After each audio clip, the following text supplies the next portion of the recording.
So phones preferably off or put to silent if you can. Just to say, if each of you, not at exactly the same moment, can just press the right-hand button on your microphone and make sure a red light comes on rather than a flashing light.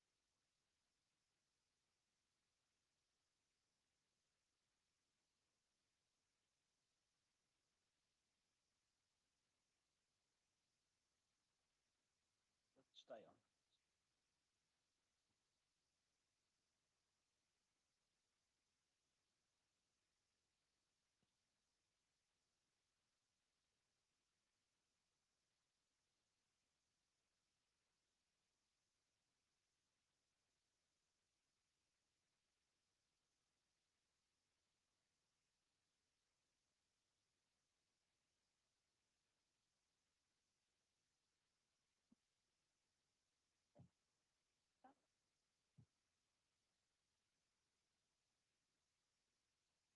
Yeah, that's all right.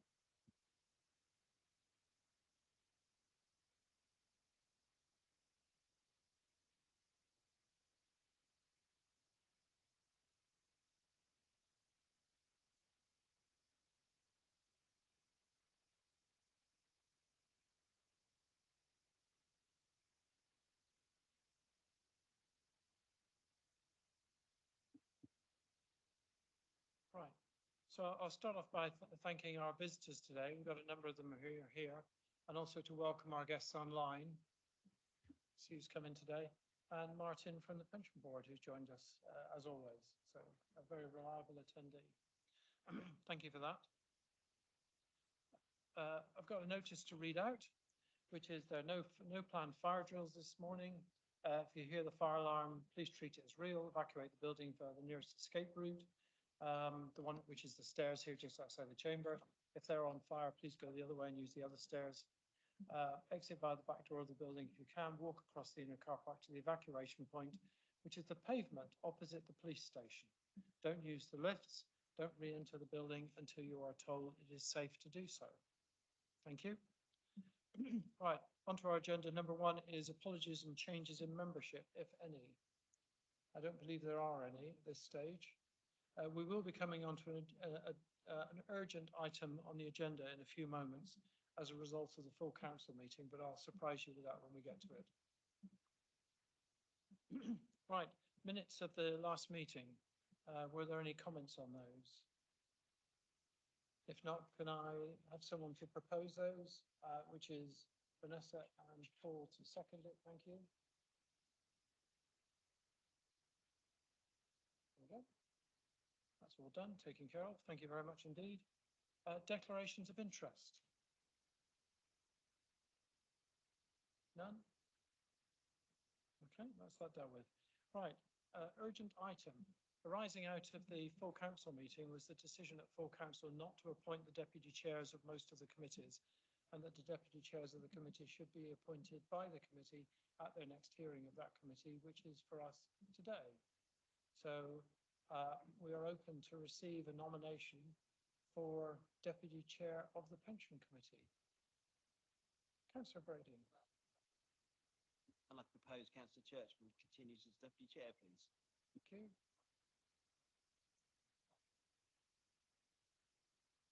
Okay. Right. Any other nominations? None. Right. All those in favour of Councillor Churchman? That's carried unanimously. Thank you very much indeed.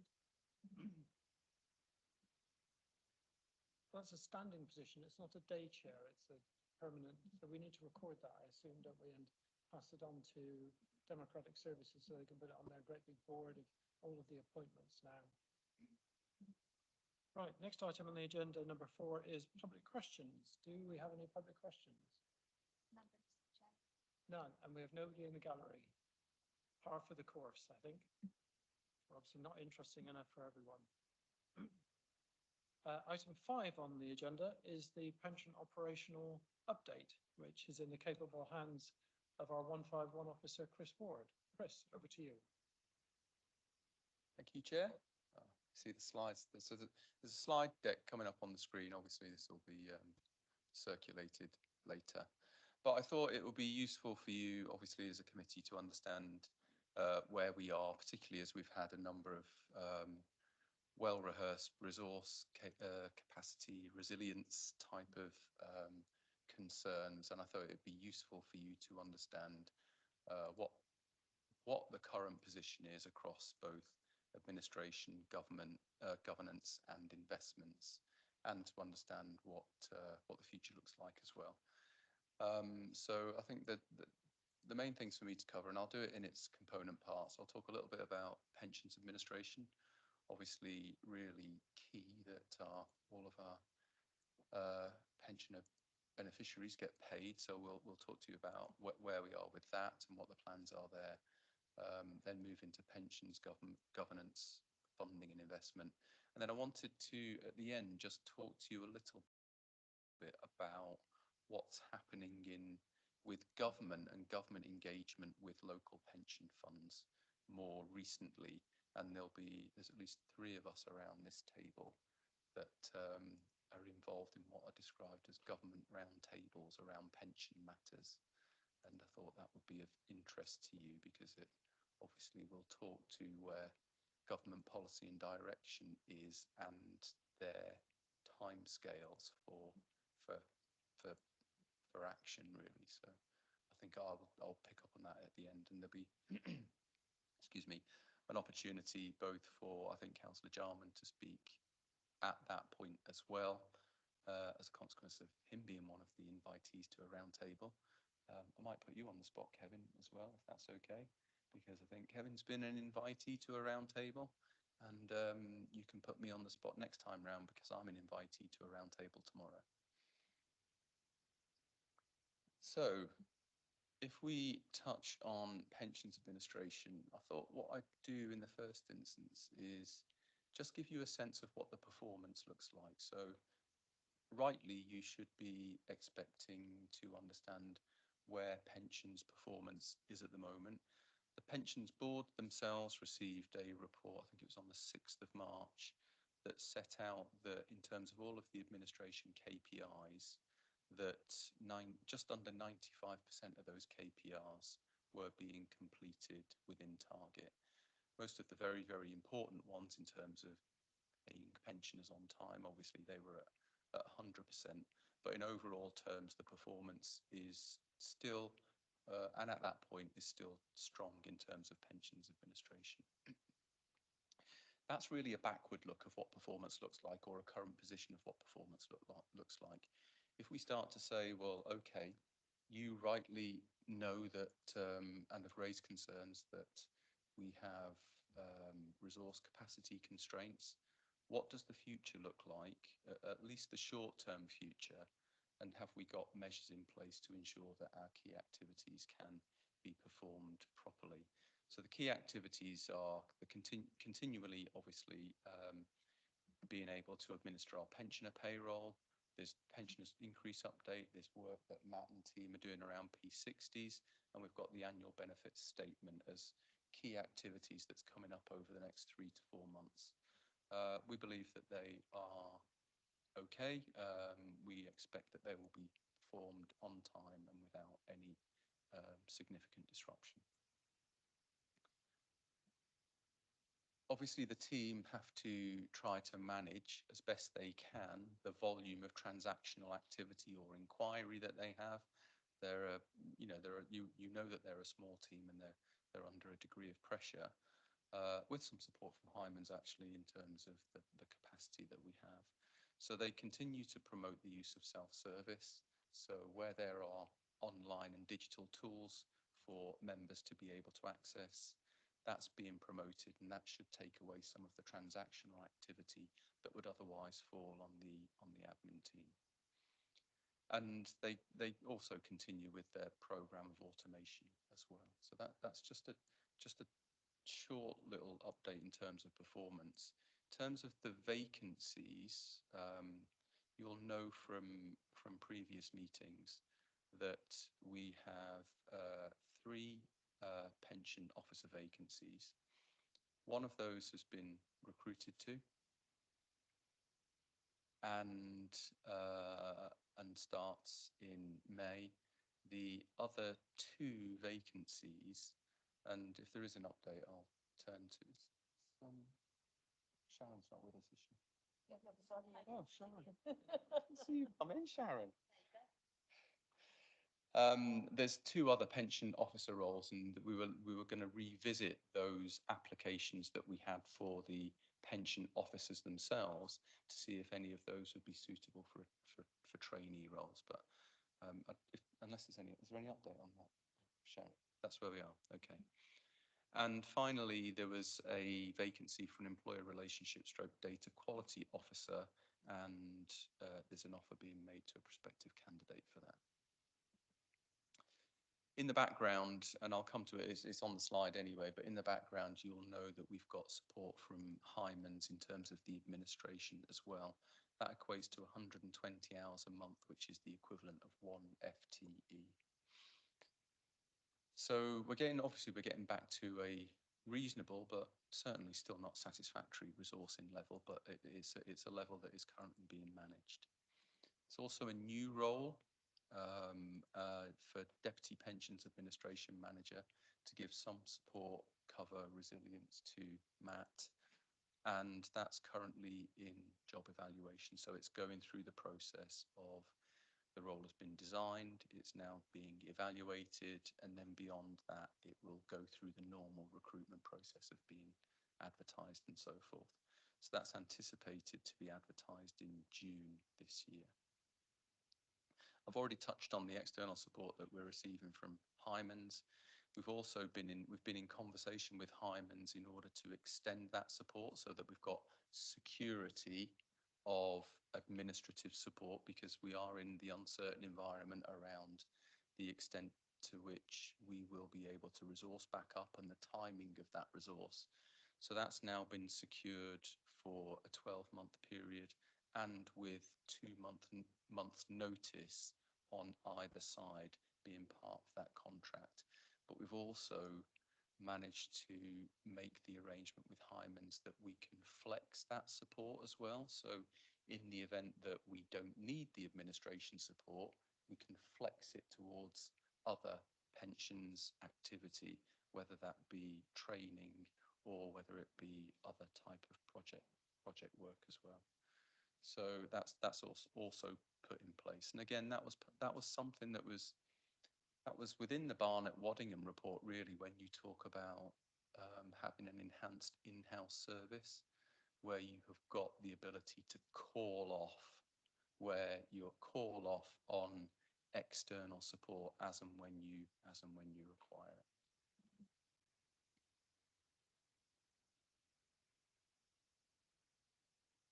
So if we move to the other areas of pensions activity, so governance, funding and investment, we are now, in accordance with the Barnett-Waddingham report, we're now acting more as of a collective group. So previously we kind of had this split between governance and investments, which in your minds would have been Joe and Joe, and the administration side, the administration team, which would be Sharon, Matt, and so forth.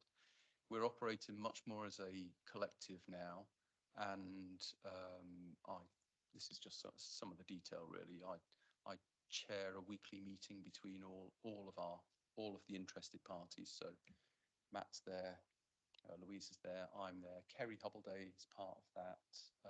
Sharon was with us last week. Matt was with us, and Joe. So we're working as a collective team, making sure that we know what's on the horizon. We know that for everything that is on the horizon, we are planning who is going to be assigned, and we'll deal with that. And we're identifying any gaps and where we might, if we need some support, how we're going to fill that gap and make sure that nothing falls through the cracks, really. Kerry and I also have regular meetings with Kevin. And they're scheduled for about once every 3 weeks. So we're in touch and engaged with the Access Support Unit. Other areas of governance, you'll see it on the agenda in any event, but there's the work that's been done on the new conflicts of interest policy and the internal dispute resolution process. So that's on the agenda today for your consideration. The risk register is on the agenda. That's subject to review, and we are looking at how we might better present that to you in the future at the moment, because it's a fairly dense document at this stage. But there's some work to do around presentation of that. But hopefully some of the update that I'm giving you today and the mitigations that we're talking about will give you some comfort that some of the major risks that's set out on that risk register, even though we can't do much in terms of the risk itself, because the risk is there and is omnipresent, what we can do is seek to have mitigation and management in place to minimize the impact of any risks should they crystallize. The pensions regulator tracker, that's also under review and in progress. Joe will talk about pension fund accounts later on the agenda today, but that is actually that's also the bringing the accounts together. That's also on track. Got a couple of outstanding valuations, and that will be concluded at the end of June. You will know about the vacancies that already exist. So we have 3 pensions committee vacancies, 2 for elected councillors, 1 for a non-voting employer rep, and we've got one pensions board vacancy for a scheme member rep as well.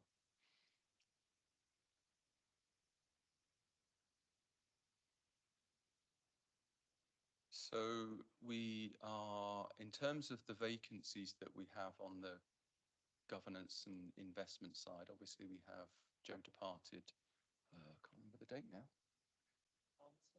19th of April. Joe departed 19th of April. So we have now been through the process of redesigning the job in accordance with the, I wouldn't call them recommendations because they weren't set out as recommendations, but some of the issues raised in the Barnett-Waddingham report about trying to bring the whole pension function together. So the governance, investment and the administration side. We've now advertised for a role that has responsibility for all of those functional areas. It's a hybrid working role, and it's been advertised with a closing date of the end of this month. And we have time set aside in our diaries for interviews scheduled to commence on the 17th of June. Can't tell you much more than that at this stage, or even how successful that recruitment process might be, but can tell you that it's out there, all in the right places, and we are obviously hopeful. We've got the support of Hymans as well in terms of governance as well, and we're also linked in with the Hymans governance team to support both during the transition and any necessary future training that we might seek to bring to this committee. Quickly, just now on the procurement activity. So this was going to be the final item on the agenda, Chair, but there's nothing confidential in here anymore, so I can cover it under this item. So the actuarial consultancy contract, that's been awarded to Hymans with effect from the 1st of May 24, a 9-year contract. Investment consultancy contract, we've got an extension here for a new contract to start on the 10th of July, which is for a 12-month period. Excuse me, and then we'll have a new procurement process to go through next January for a longer term contract after that. And the governance consultancy contract, that's been awarded for a 12-month contract term at this stage, because as you'll know, we now have Louisa with us, and the extent to which we will need governance support and consultancy on an ongoing basis will be better understood in around about 12 months' time. We were wary about going out for a long-term contract at this stage before our own governance support in-house had bedded in.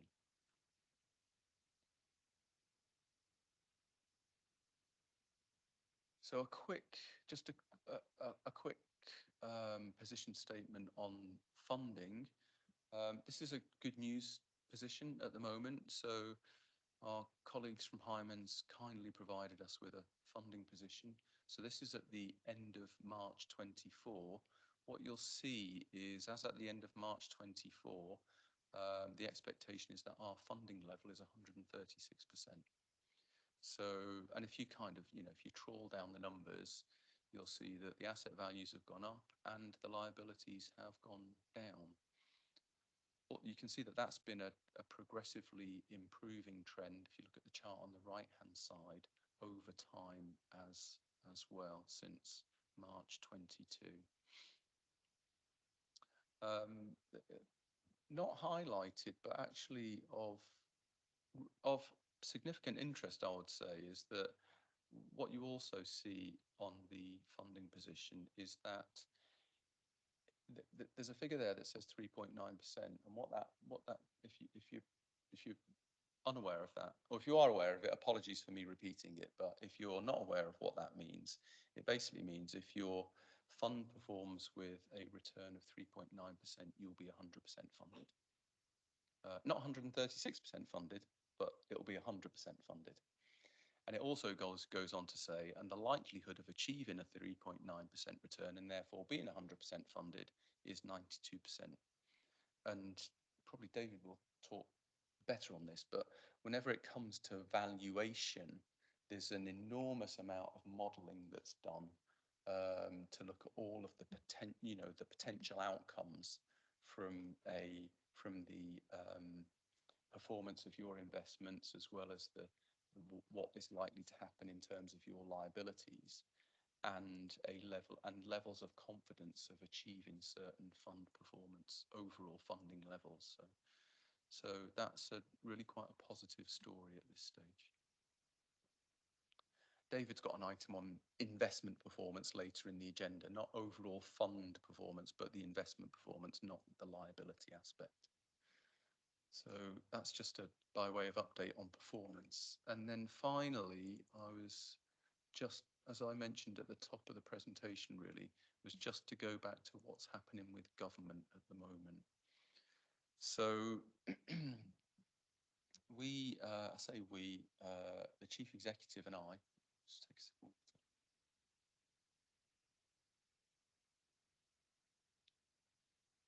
Chief Executive and I received a letter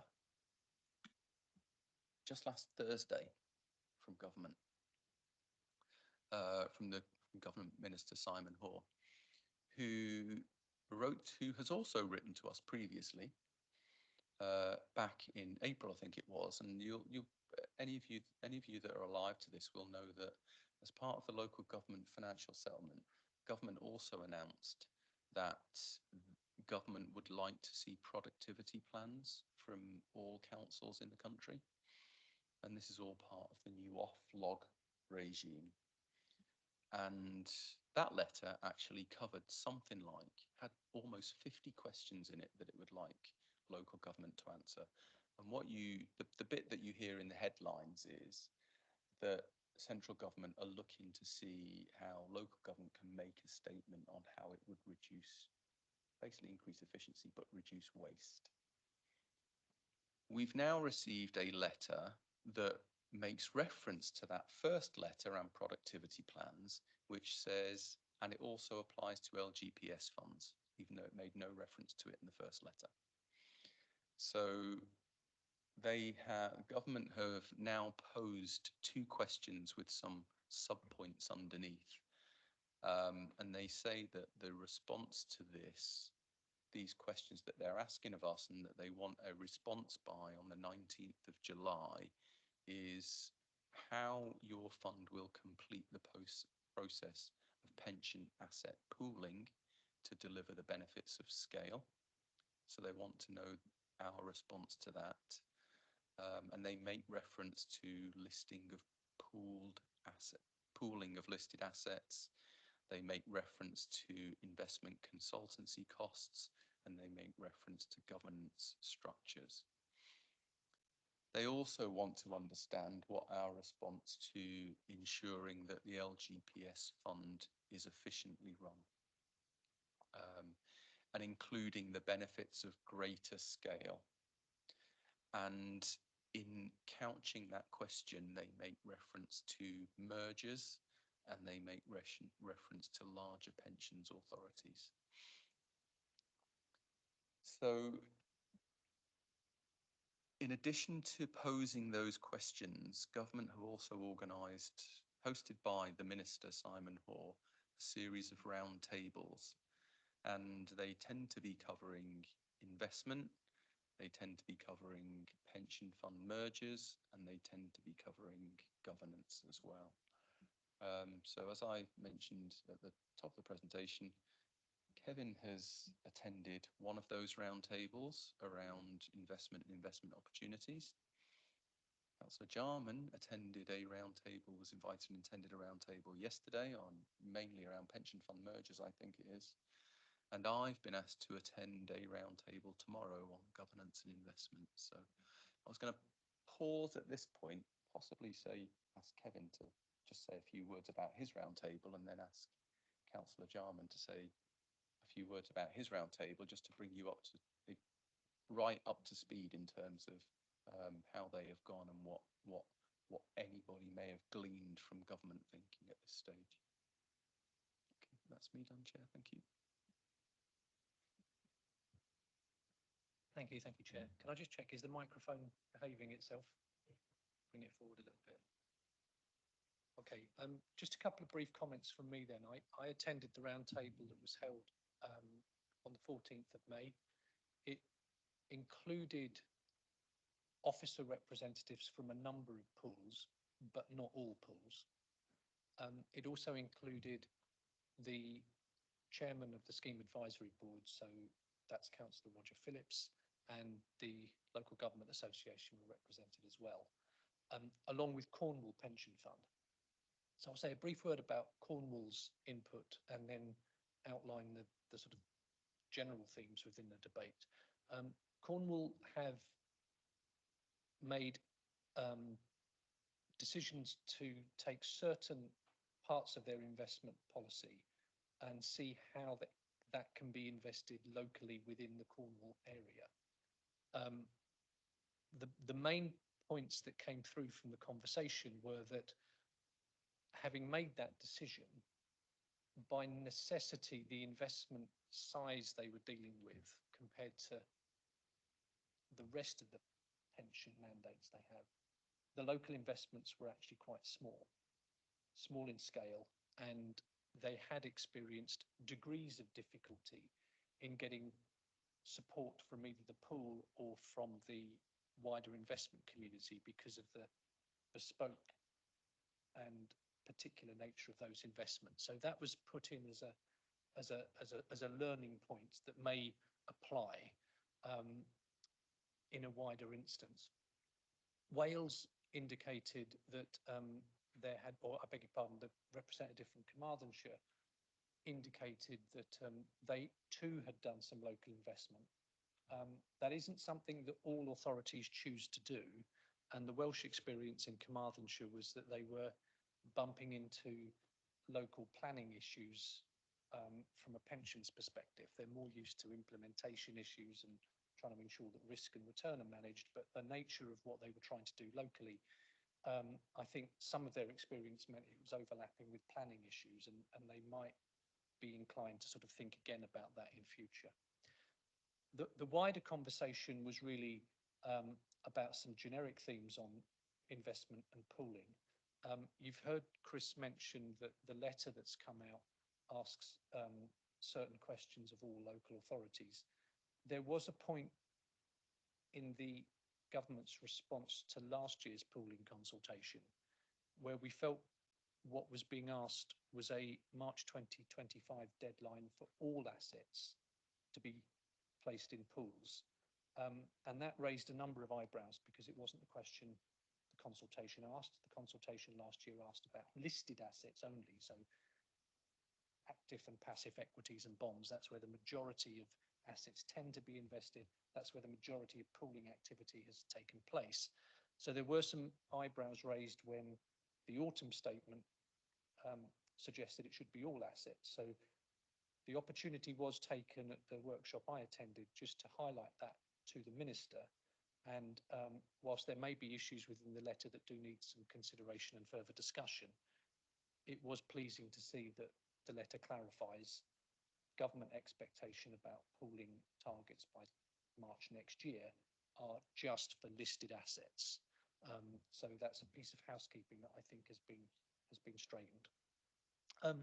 Just in closing, a couple of other themes that were emphasised for the Minister to consider was, we've heard at various stages of the pooling journey ambition from government that certain parts of UK investment is something that should be promoted. So a number of us took the opportunity to remind the Minister that as things stand already, particularly through things like UK-only mandates, the LGPS does and retains an appetite to invest in the UK. I would argue the UK and the UK allocations that most pension authorities decide overweight the UK, and for good reason. But not just on listed assets, we also talked about some of the other areas that are coming through for access as well, property, social housing, and so on. So in general, Chair, it was a high-level conversation. It didn't really get into a lot of specifics about individual pools, but we felt that in broad terms, it was worth the opportunity to make some points for the Minister's consideration. Thank you, Chris. Thank you, Kevin. So just to add on my session, which was on Monday, it was not high level. It did get into quite a lot of detail. There were representatives there from a range of local authorities. There were 151 officers who were there. There were people from the LGA. It was quite a diverse audience, but quite a small audience. A number of them said very little. Several of them, I have to confess myself included, spoke quite a lot. It was difficult to pick up what the generic thread was, but I think there were a few. One was related to drive to and what the issues were preventing people doing that. Discussion of carrot-stick approach to it. The statement was made that if the carrots rationale were accepted, then it may be next year, whether it was self or leaves, stick maybe to action.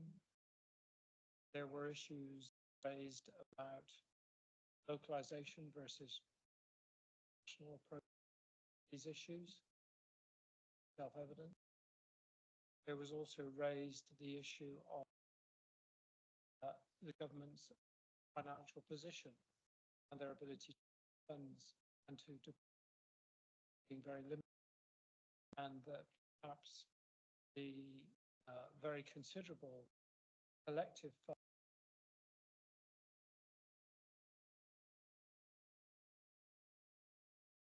some answer to address that issue, particularly leveling up.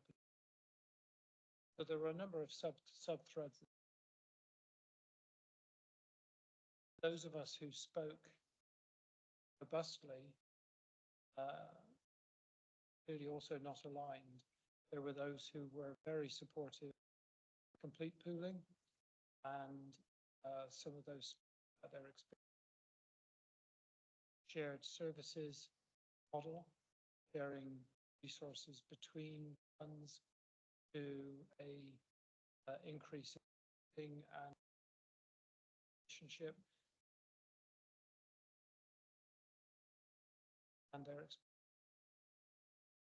one of those funds, which fund said that they'd manifested a full saving fund that is a large saving by merging. Others spoke with a very different agenda, which was about localization, about the complexities of affiliated bodies on a local basis, and here, of course, we have a number of affiliated bodies, about the representation and perspectives that local authorities might bring to that, and concerns about increasing divorcing beneficiaries from the larger nationally merged.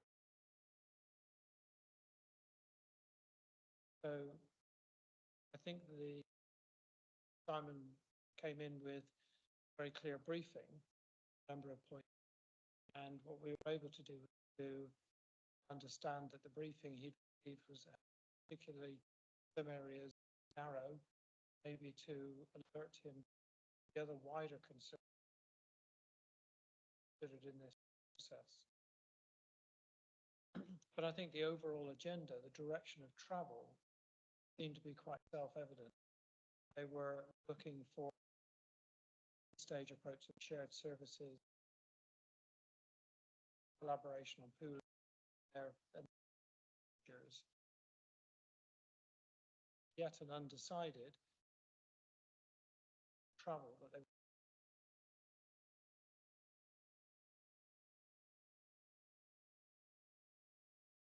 my short summary of it. There's been quite a lot of discussion between some of the participants who attended that meeting. I cannot believe that they're only with me. I believe sure they're having discussions amongst themselves, which I'm not party. But it did alert a few people. And the emphasis was clearly made that those who might be considered candidates of travel would start with those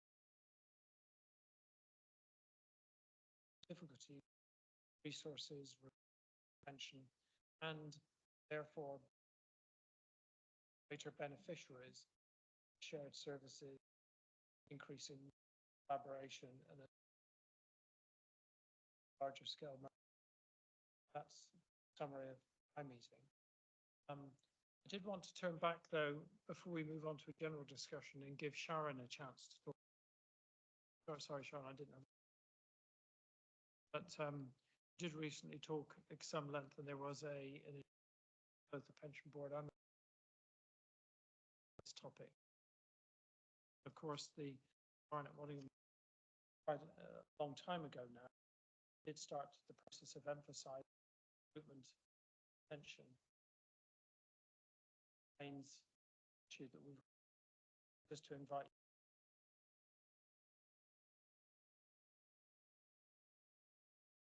Well, there's not really much more to add to what Chris has already said. We were able to recruit one pension officer, which has obviously built the team up and provided a little bit of additional resilience. We're negotiating a start date for the analyst role, the grade 8 role, and we're very hopeful to get the recruitment out for the grade 10 post, which will firm up the support for Matt. But you would have seen me when I came into the room that I was keen to chat with Matt to see how we were getting on for looking through the applications to see whether there were potential candidates there for the trainee roles. And we're considering a proposal whereby we could ask one member of the team to provide some additional support to be a team leader, developing a training programme if we were able to take on trainees and facilitate that through the team. I think we have got a good record of training as we've had in the past. It's just that we need a little bit of extra time to get the trainees in and to facilitate a team lead to be able to take that forward. And as with always, we accept that there are some more complex cases, but if we can get some support for some of the more routine tasks, I'm sure that will assist Matt and the team to move forward. Thank you. One of the follow-up topics to reflect back on that has come up since the meeting on Monday was somewhat of a throwaway room, which I mentioned as part of a sentence, actually, that several people picked up. Several of the other local authority pension funds that they are clearly much larger than us. They have a dedicated team of people who seem more divorced from their local authority than is the case with us. So in my sentence, where they were talking about advantages to them, I noted in that sentence that the pension fund was cross-charged by the cost of the resources dedicated to supporting that pension fund. And that is clearly not the case with all authorities. The model is different between authorities. Those who have a pension fund where the staff are dedicated to the pension fund are kept at very much an arm's length from the local. Ours is that the individuals are part of the local and effectively dedicated to, or partly dedicated, is charged against the pension. One of the questions that came up is the local authority is providing contributions into the pension fund and resources, is then clawing back costs of those individuals.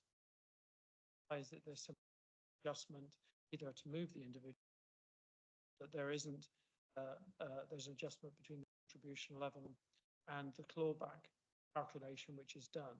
But I'm still learning on that, just to see what those other models are.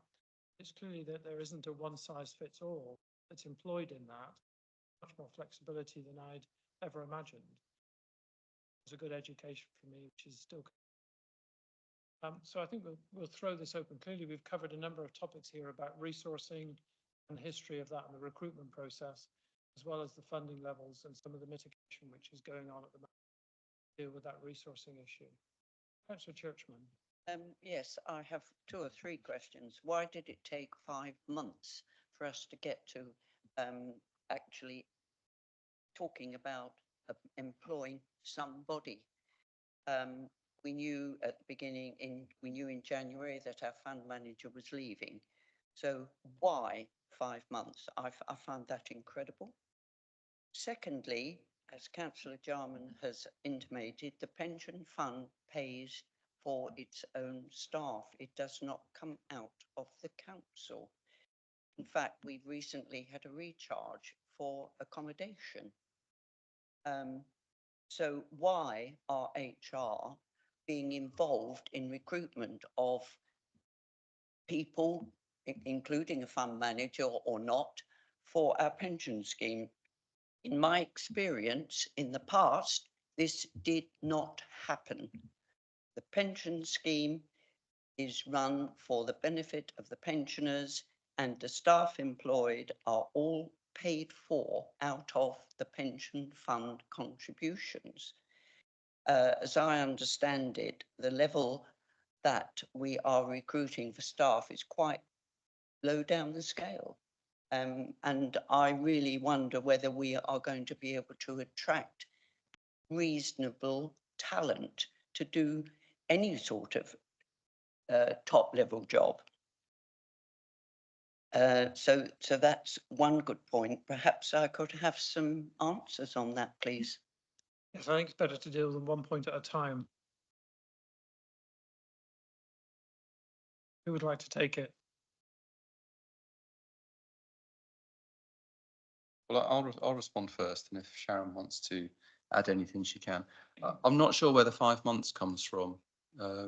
If this is the pensions manager role, I think we were notified in January. It's May now, which is 4 months from when Jo handed her resignation in, and the recruitment process is in place and closes at the end of May. I don't understand the 5 months. So if you can clarify the 5 months, I might be able to give you a better answer. Okay, well, I think I've tried to explain in the presentation. In the first instance, we've reviewed the job design, which takes time. The job design itself had to go through a re-evaluation process, which is the council's process, which touches on your second point, actually, which is the council's process to ensure that the job has been evaluated and the associated pay band to the newly evaluated job has been undertaken. That actually took probably a couple of weeks, which is much quicker than the normal process for a job evaluation. Then there's just the administrative time of pulling together the recruitment, the advert, getting the advert posted. It's obviously been posted now, and there's a time period where the advert has to be advertised to give candidates an opportunity to respond, and that's broadly taken up this amount of time. In terms of dead time, there may have been a month's worth of dead time throughout that whole process, but that was simply as a consequence of the council's overall capacity. which I think has been, which is a known issue across the council. May I come back? Councillor Chairman, Sure.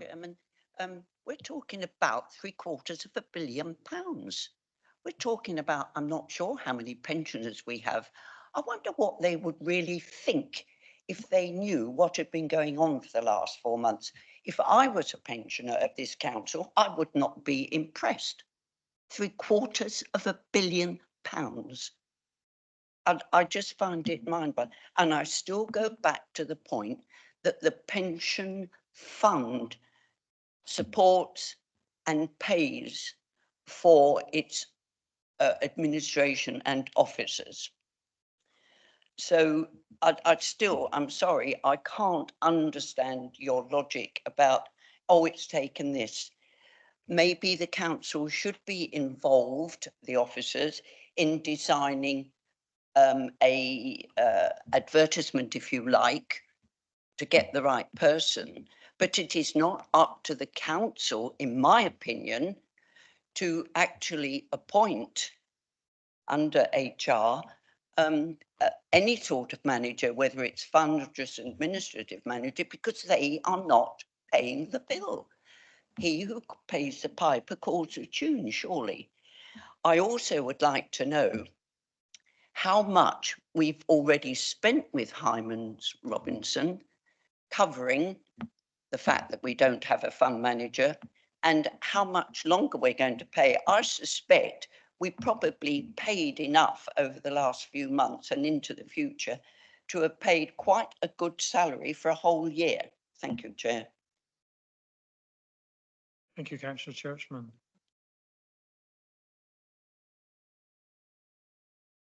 The emotions are running a little bit high, so try and keep this calm. I think the important thing to recognise is that the pension fund is not a separate legal entity in its own right, so it cannot be an employer. It doesn't hold that corporate status. So it's the council that holds that corporate status, and employment terms and conditions need to be consistent across all of the council's employees. The council has to have a process around pay in particular that's equal pay proof. Otherwise, the council will find itself in a situation of equal pay claims. You only have to look across the water. Different example, and I won't use the Birmingham example, I'll use one closer to home. There's an example across the water in Southampton where they are facing a very sizable equal pay claim, over £50 million.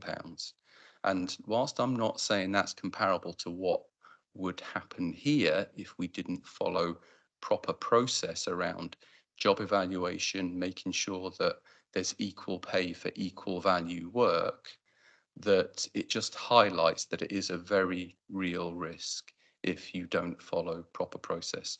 And what I've tried to explain to you, Councillor Churchman, is the proper process that we have followed since we received the resignation of Joe earlier this year. I think I've probably covered to an extent pay levels as well, which is we have to go through proper process, has to be job evaluated, has to be equal pay proof, which means that we act within the law. So all that we're doing is following proper process within the bounds of the legislation that we're required to adopt. Thank you, Chair. Sharon, did you want to add something? I could see you were. Like, again, I don't think there's a lot I can add apart from the fact that there obviously is a process. And as Chris said, the contract of employment for the individuals within the pensions team are with the local authority. And so we are bound by some of the processes. We're very, very keen to make sure that those processes are carried out in a robust way, so we're not challenged. But equally, we want to get new recruits into the service so that we can make sure that we're delivering the service that the pensioners require. We're looking at all different models of delivery. I know the comments that were made previously around there not being a career structure within the pensions administration team, which is why, you know, people have moved off for self-development. So we're trying to put that in with the new post of a deputy and looking at the numbers of transactions that we're getting in the team to make sure that we're able to fulfill those performance indicators that we've set ourselves. I think the risk has been well documented for a very long time. It's not something that the board or particularly the committee are unfamiliar with. And the report, the William report did highlight that, a year or so ago. So the departure of Joe may have been precipitous in causing some action in January, but the risk and the failure to address that, I think, is historic. Thank you, Chairman. My question is obviously on a similar vein. I'd like to thank Mr. Ward for being here today and giving a very detailed report on what we're doing recruitment-wise. I think the problem seems to be that, yes, it might have taken a long time, but we had no idea what was happening.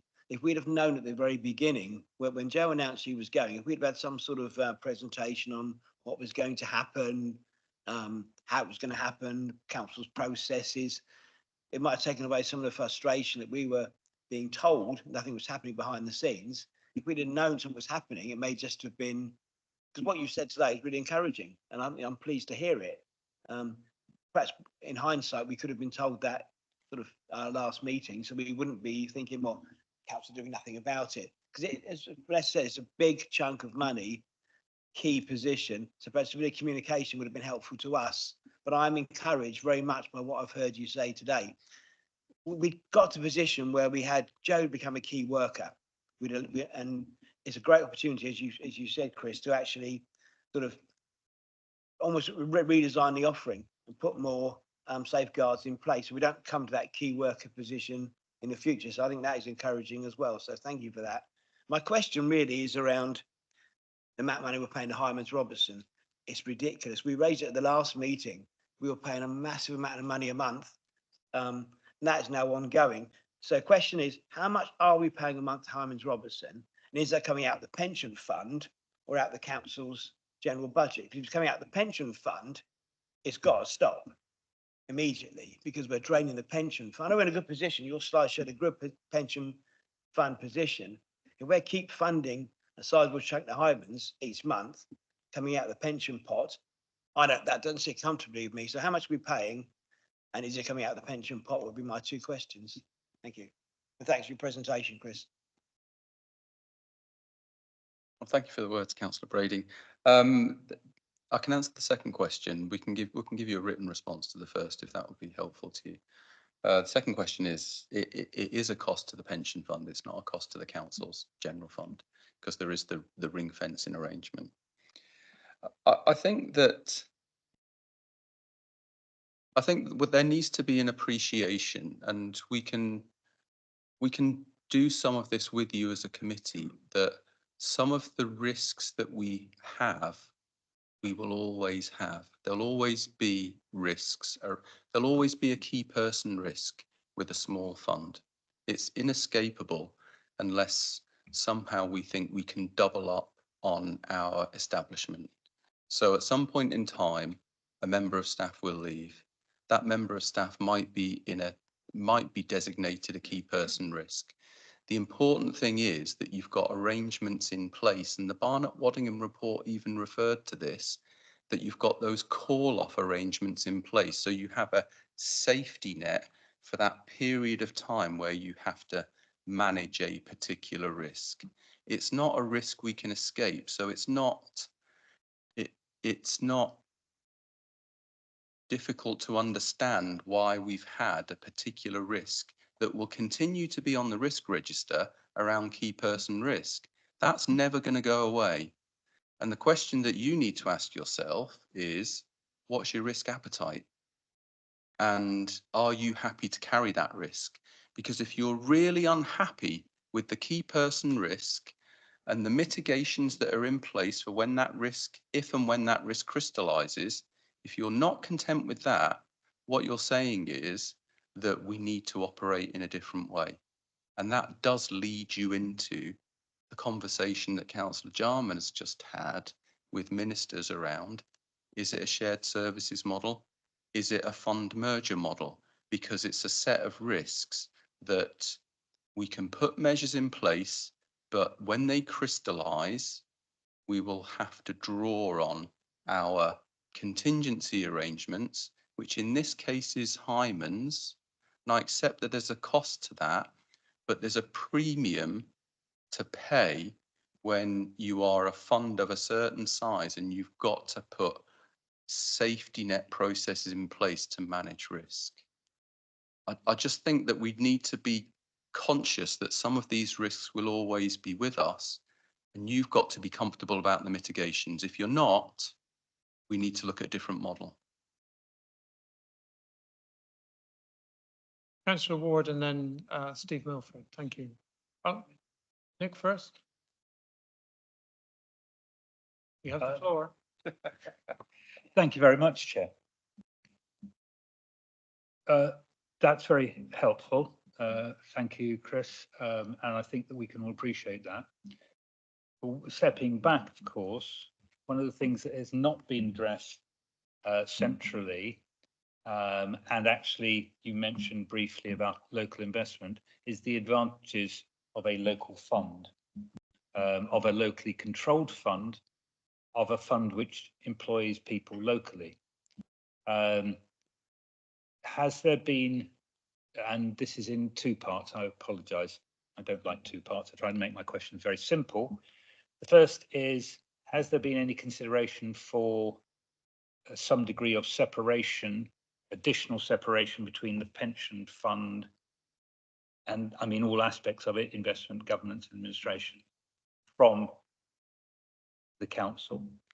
And secondly, and I think we all know the answer to this, has there been any consideration of a localisation investment policy? Thank you.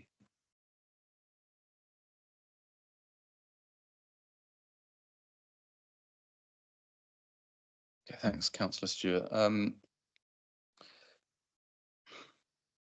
I guess the first thing to say is that the arrangements at the Isle of Wight, notwithstanding what Councillor Jarman mentioned earlier on in terms of the conversations that he had yesterday, but the arrangements at the Isle of Wight Council are not atypical. And there is, I don't want to end up talking like an accountant here, but I think I'm in danger of it. So there's a kind of, and it helps in the analogy, there's a methodology that we often adopt, and I'm sure Steve will recognise it. We call it allocation and apportionment. So there will be certain aspects of our functions that are 100% of the activity relates to the pension fund. Those costs are directly allocated.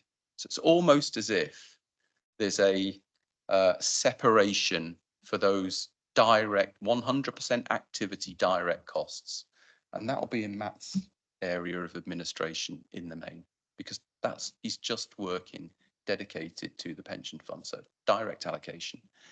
Where we've got other individuals that are spending parts of their time on pension fund activity, we will take an apportionment or a proportion of their time and allocate it, and we'll have a reasonable basis to do it. And it has to be based on the drivers of the benefits that are accrued. So it's got to be a reasonable apportionment basis. And we do that, and that is audited. You know, there's external assurance that the way that we charge the pension fund is appropriate. So I don't think you should feel too uncomfortable that the arrangements that we've got are not appropriate, because there is an assurance process that sits behind it. That should be subject to annual review to ensure that the apportionments in particular are still relevant, and the basis upon which we've done it is still reasonably accurate.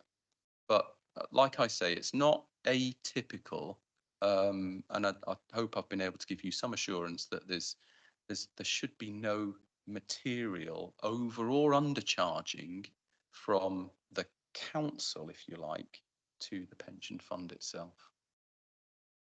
The second question, localisation of investment policy. Localised investment policy.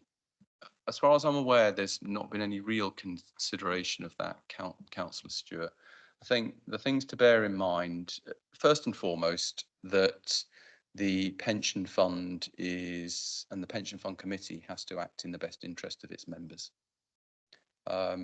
So with that in mind, you have to also do the evaluation as to whether a local investment policy is acting in the best interests of its members. So that has to be uppermost in your mind. It may well be true, but it may well not, and there'd have to be a proper diligence process around that.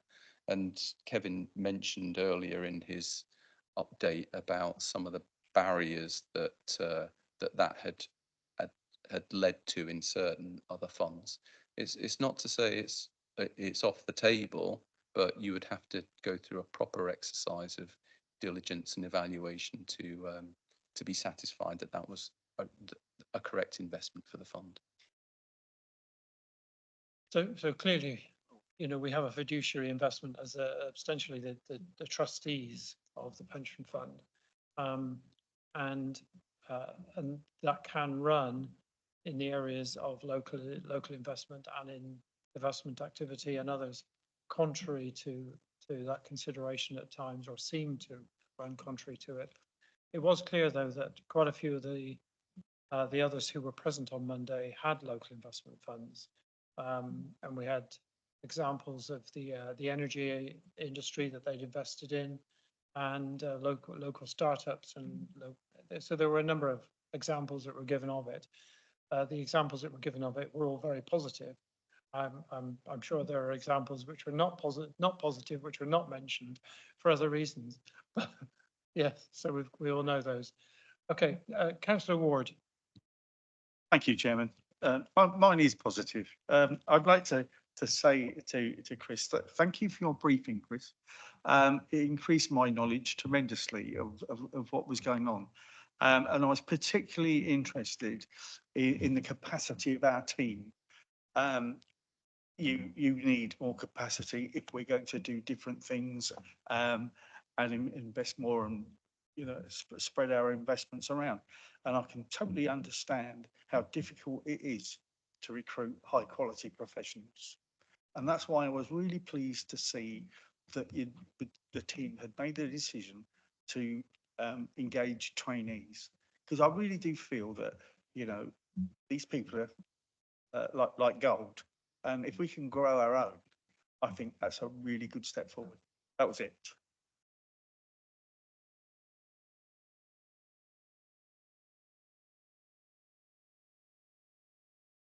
I'd like to say thank you, but also to Sharon, because that's been part of their development offer for the last, well, since I can remember anyway. It's been part of your ethos. Yeah, and then I think one point to raise is that we did recognise the risk that we needed to boost the number of recruits in the team. And so last June we did take on 3 trainees, and we thought that would provide the business resilience. But then from September onwards, as we were developing the 3 newbies training programme, it was then that we received a quick succession of resignations, and the subsequent departure of the very experienced people that then led us into the difficulties that we're seeing today. And indeed, to re-emphasise the training programme that we have in place, it is excellent, because one of the trainees who took on the role back in June has subsequently moved off and been snapped up by one of the other pension funds. So I'm sure that we can rebuild the team again. It's just the ability and the time that we need to be doing that, and the support that Hymans have obviously given us during that period of time.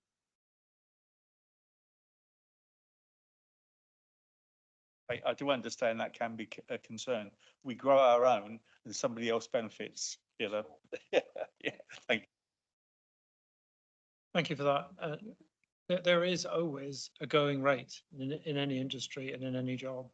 And I think what we have got here is something which is manifest example of where the going rate at the moment means that this is a seller's market. And if you want to be in that market as a buyer, as we are, then paying that going rate and finding a way to accommodate that going rate is very important. Steve. Thank you, Chair, and thank you, Chris, for the presentation. I want to make just a couple of comments on the pay stuff, but then go on to the government consultation, if that's all right. Yeah.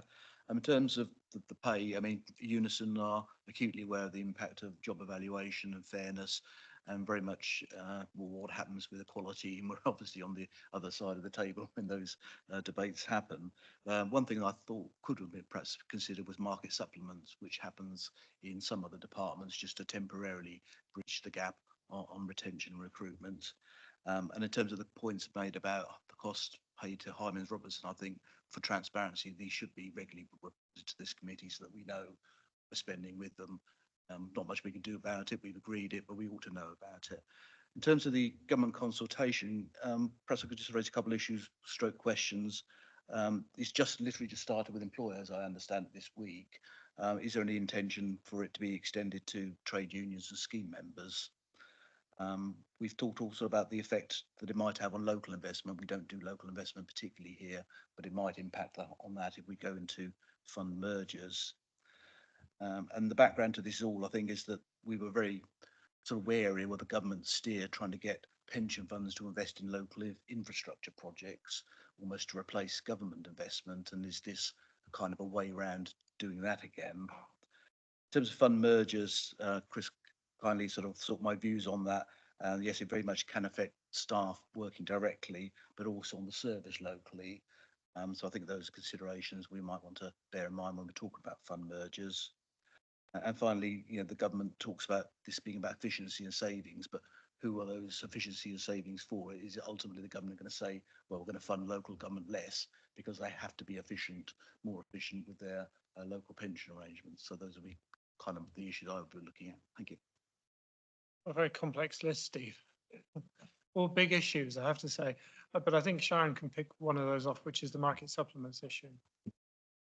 Yeah, certainly, but from the, I negotiated with HR market supplements for the higher level pension officer roles, but even that, unfortunately, although they were significant increases in salary, couldn't retain the individuals who wanted to move on for their own self-development. As we said earlier, a seller's market. But it's not always simply about money. We often like to think that that's the case, but sadly, often it is often about that case. All right, I can tell this is a big issue, and I think I'll take the last question from Councillor Stewart, then move on. And what we might do is seek to bring this topic back as a wider discussion at a future meeting after the round is concluded and Chris Ward has had his meeting as well. I suspect this discussion will continue over the next few months at pace, and it has to continue at pace because we're all aware of the national political situation, which is an imperative to that. Councillor Stewart. Thank you for Chair. First of all, Chris, thank you very much for that response. I'm glad to say, as I would have expected, in terms of what's actually underneath what we're talking about. One of the issues which I'm particularly interested in and always have been is basically inward investment into the island, and the pension fund does offer that. I was aware that obviously that has not occurred. Would it be possible, perhaps through you, Chair, at some stage for us to consider how there might be some guidance from ourselves and maybe the pension board about how that might be appropriate to consider? There are, as we all know, very different models to how that can occur and very different approaches to the direction that you put it in. One of the things that I am extremely aware of from an accounting point of view is that, of course, we talk about absolute returns, but often we miss the additional returns from a stronger local economy. We talk about people moving on, but of course, if they're retained on the island, what you have is a higher paid person on the island who will be spending all their money on the island. So I'm looking at the wider economy aspects for the island of a possibility of some degree of local investment. And through you, Chair, at some stage, perhaps, as you say, we may explore that. And on top of that, obviously, we also need to be aware that the government has been putting a lot of pressure on pension funds, the very large ones and large pension fund companies to actually invest into the UK. We know that the LGPS approaches tend to be slightly larger. There's a discussion about what actually overweight actually means. Certainly, one can say that a figure of below 4% of investment into UK investments by pension companies in the UK is perhaps profoundly under investing. But that's last one is just a comment, so you don't have to say anything at all about that. Thank you. Thank you, Councillor Stewart. And I'll invite Chris Ward not to say anything about it, per your invitation for him not to do so. So clearly this is quite a big topic and it's going to run for a while.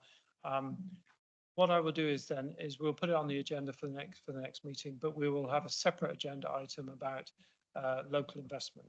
I think it's better to, rather than amalgamating all these things and having a big discussion, which might be rather nebulous, it's good to focus on individual components.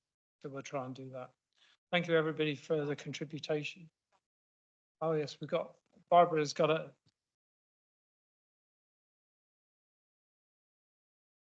Yes, just a quick question for Chris Ward. As the managing authority, whose overall responsibility is to the pension fund, are you happy with the key person risk and the mitigations in place? Or do you think another model would be preferable?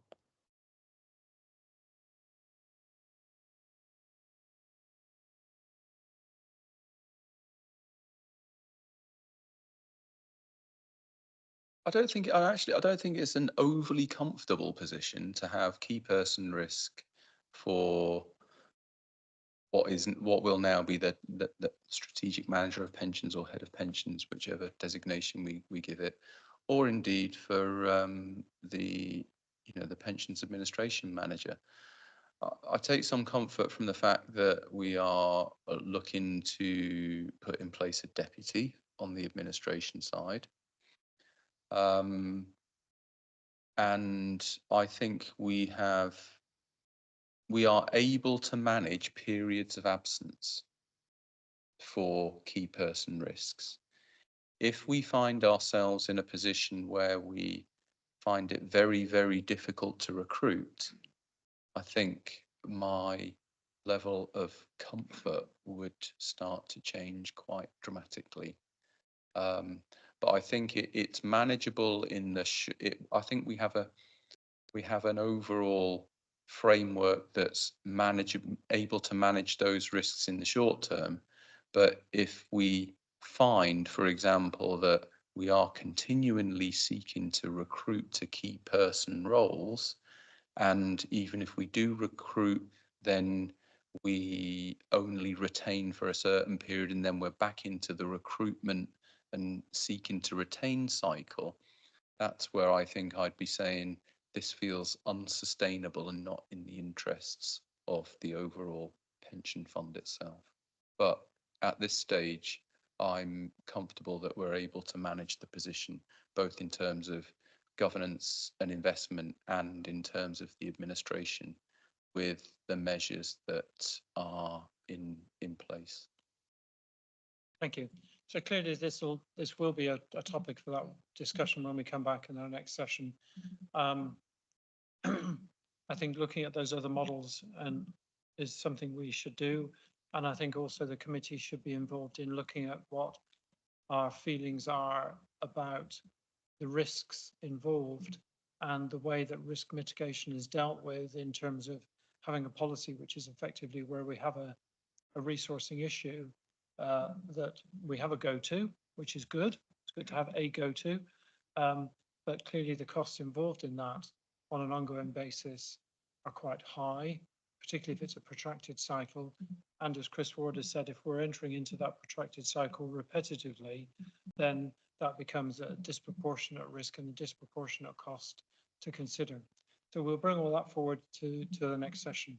So some big issues there for us to deal with in the future. And I will discuss this as well with Martin in terms of the board and their participation in that discussion.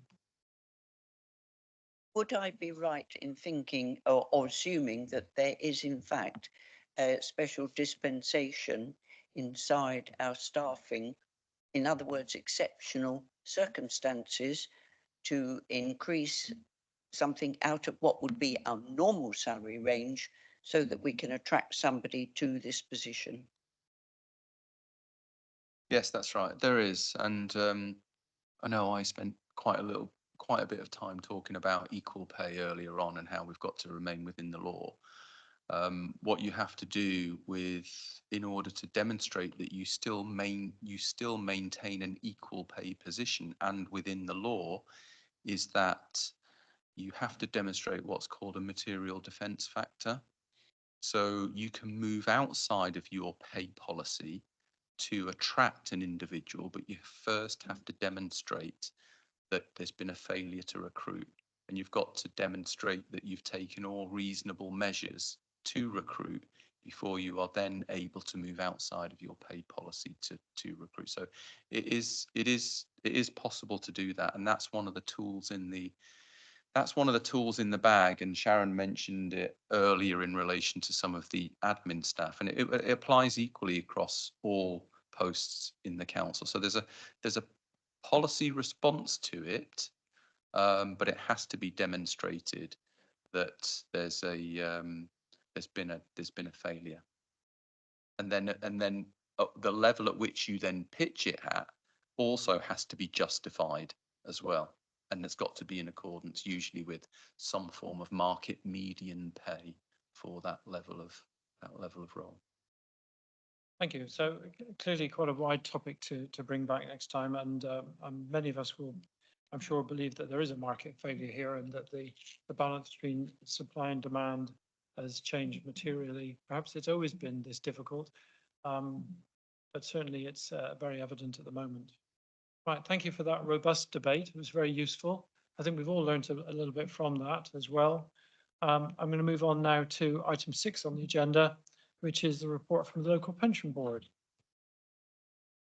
Thank you, Chair. I'll take the report as read and just highlight that the last pension board meeting did give input to the new conflict of interest policy and the new internal dispute resolution procedure, and they're discussed elsewhere on the agenda.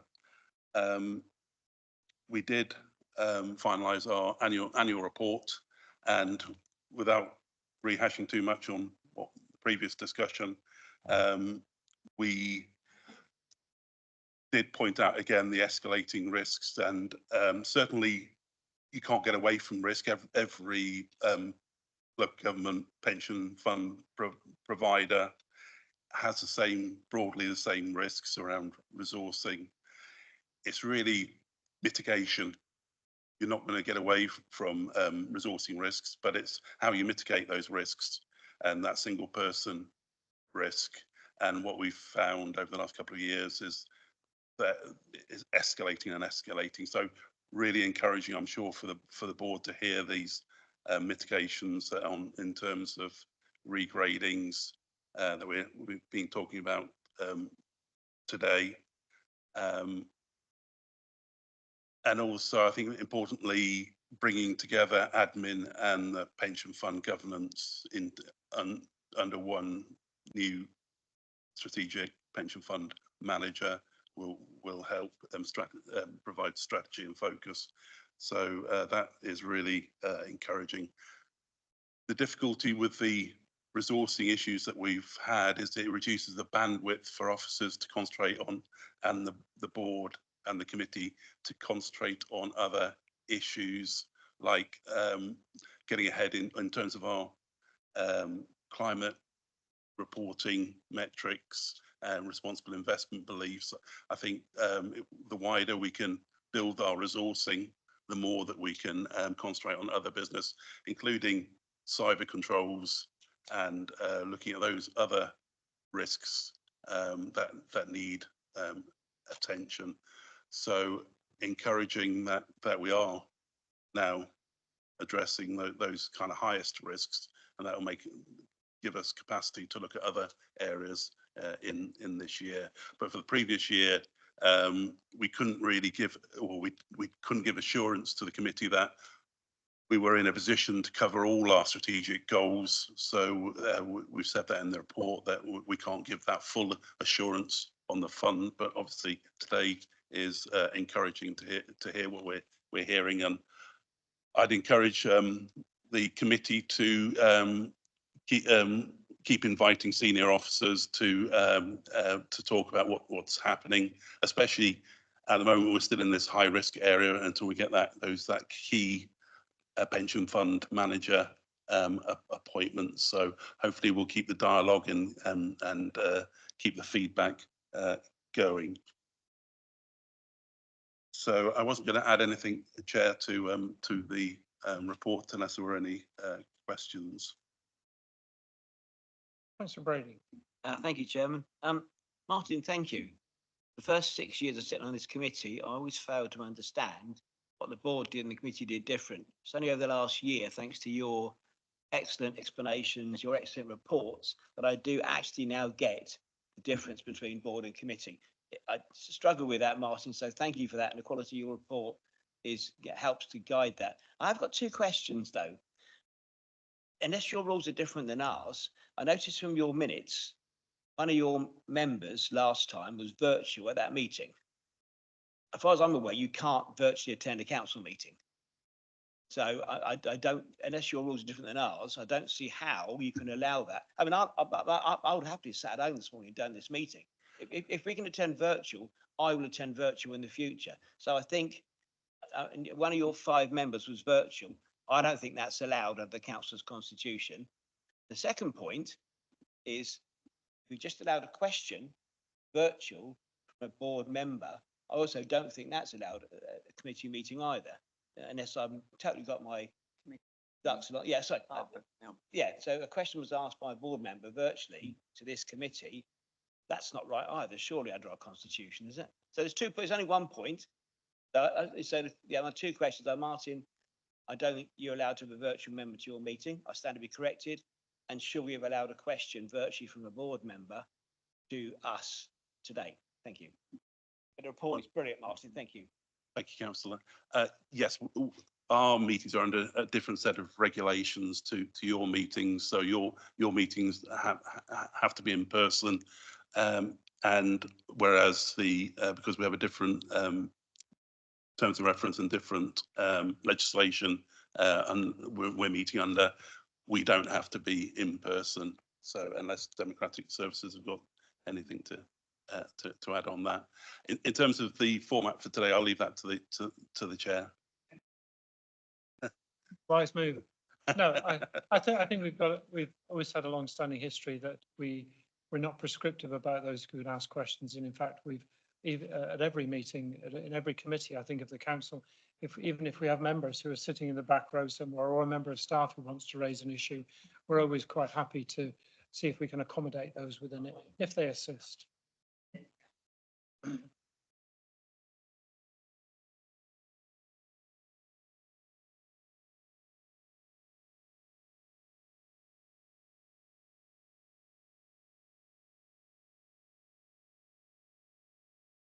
So at corporate scrutiny meetings, there are people who come in online, and the chair has invited people to talk.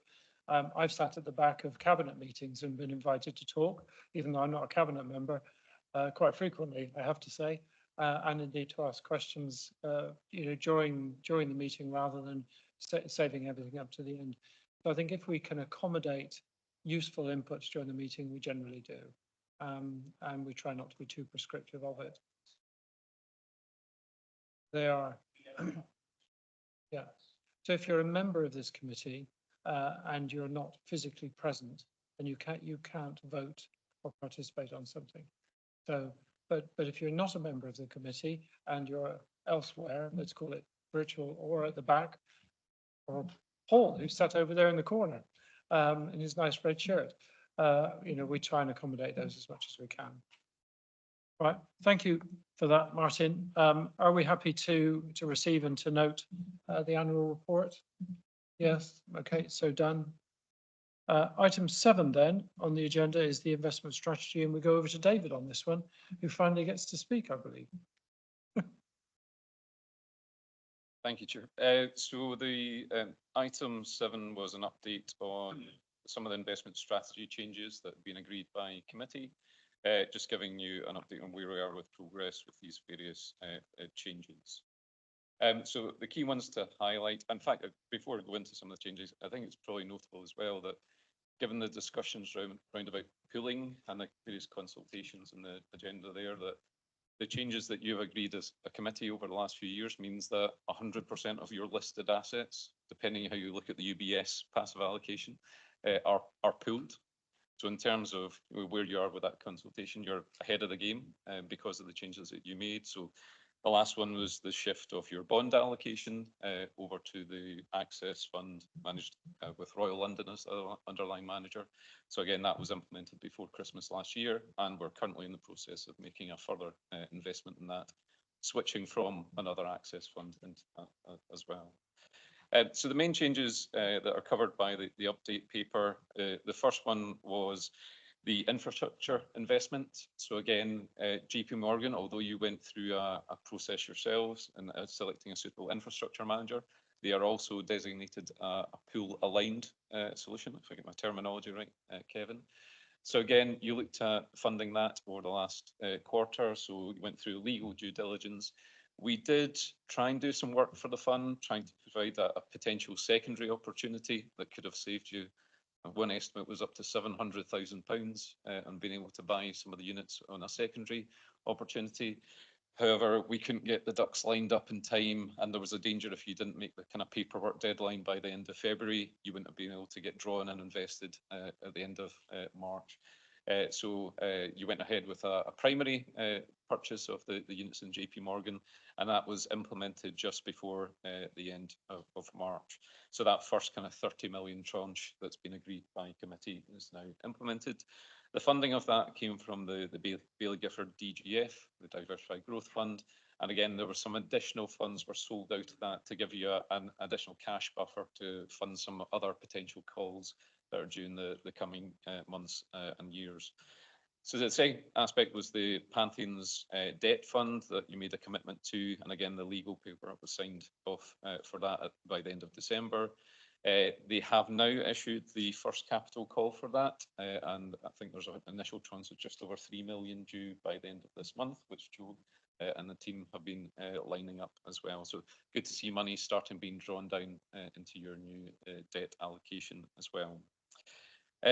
The final bit, and I think we were optimistically saying that we thought that might have been implemented by the date of this meeting, was the final shift from the Diversified Growth Fund into the bond fund. So if you think back to that funding level chart and the wiggly line moving around, part of the strategic change that you agreed was to move money from diversified growth into bonds, a little bit of a mitigation of risk within the scheme. So again, we still have that scheduled. We're just finalising it, some discussions with Waystone, the operator of the funds, to make sure we can give them sufficient notice to line that up. So we'll be coming back to officers with a specific plan and the timing of that shortly. So not been done by the date of today's meeting, but we are working on that and it should be implemented.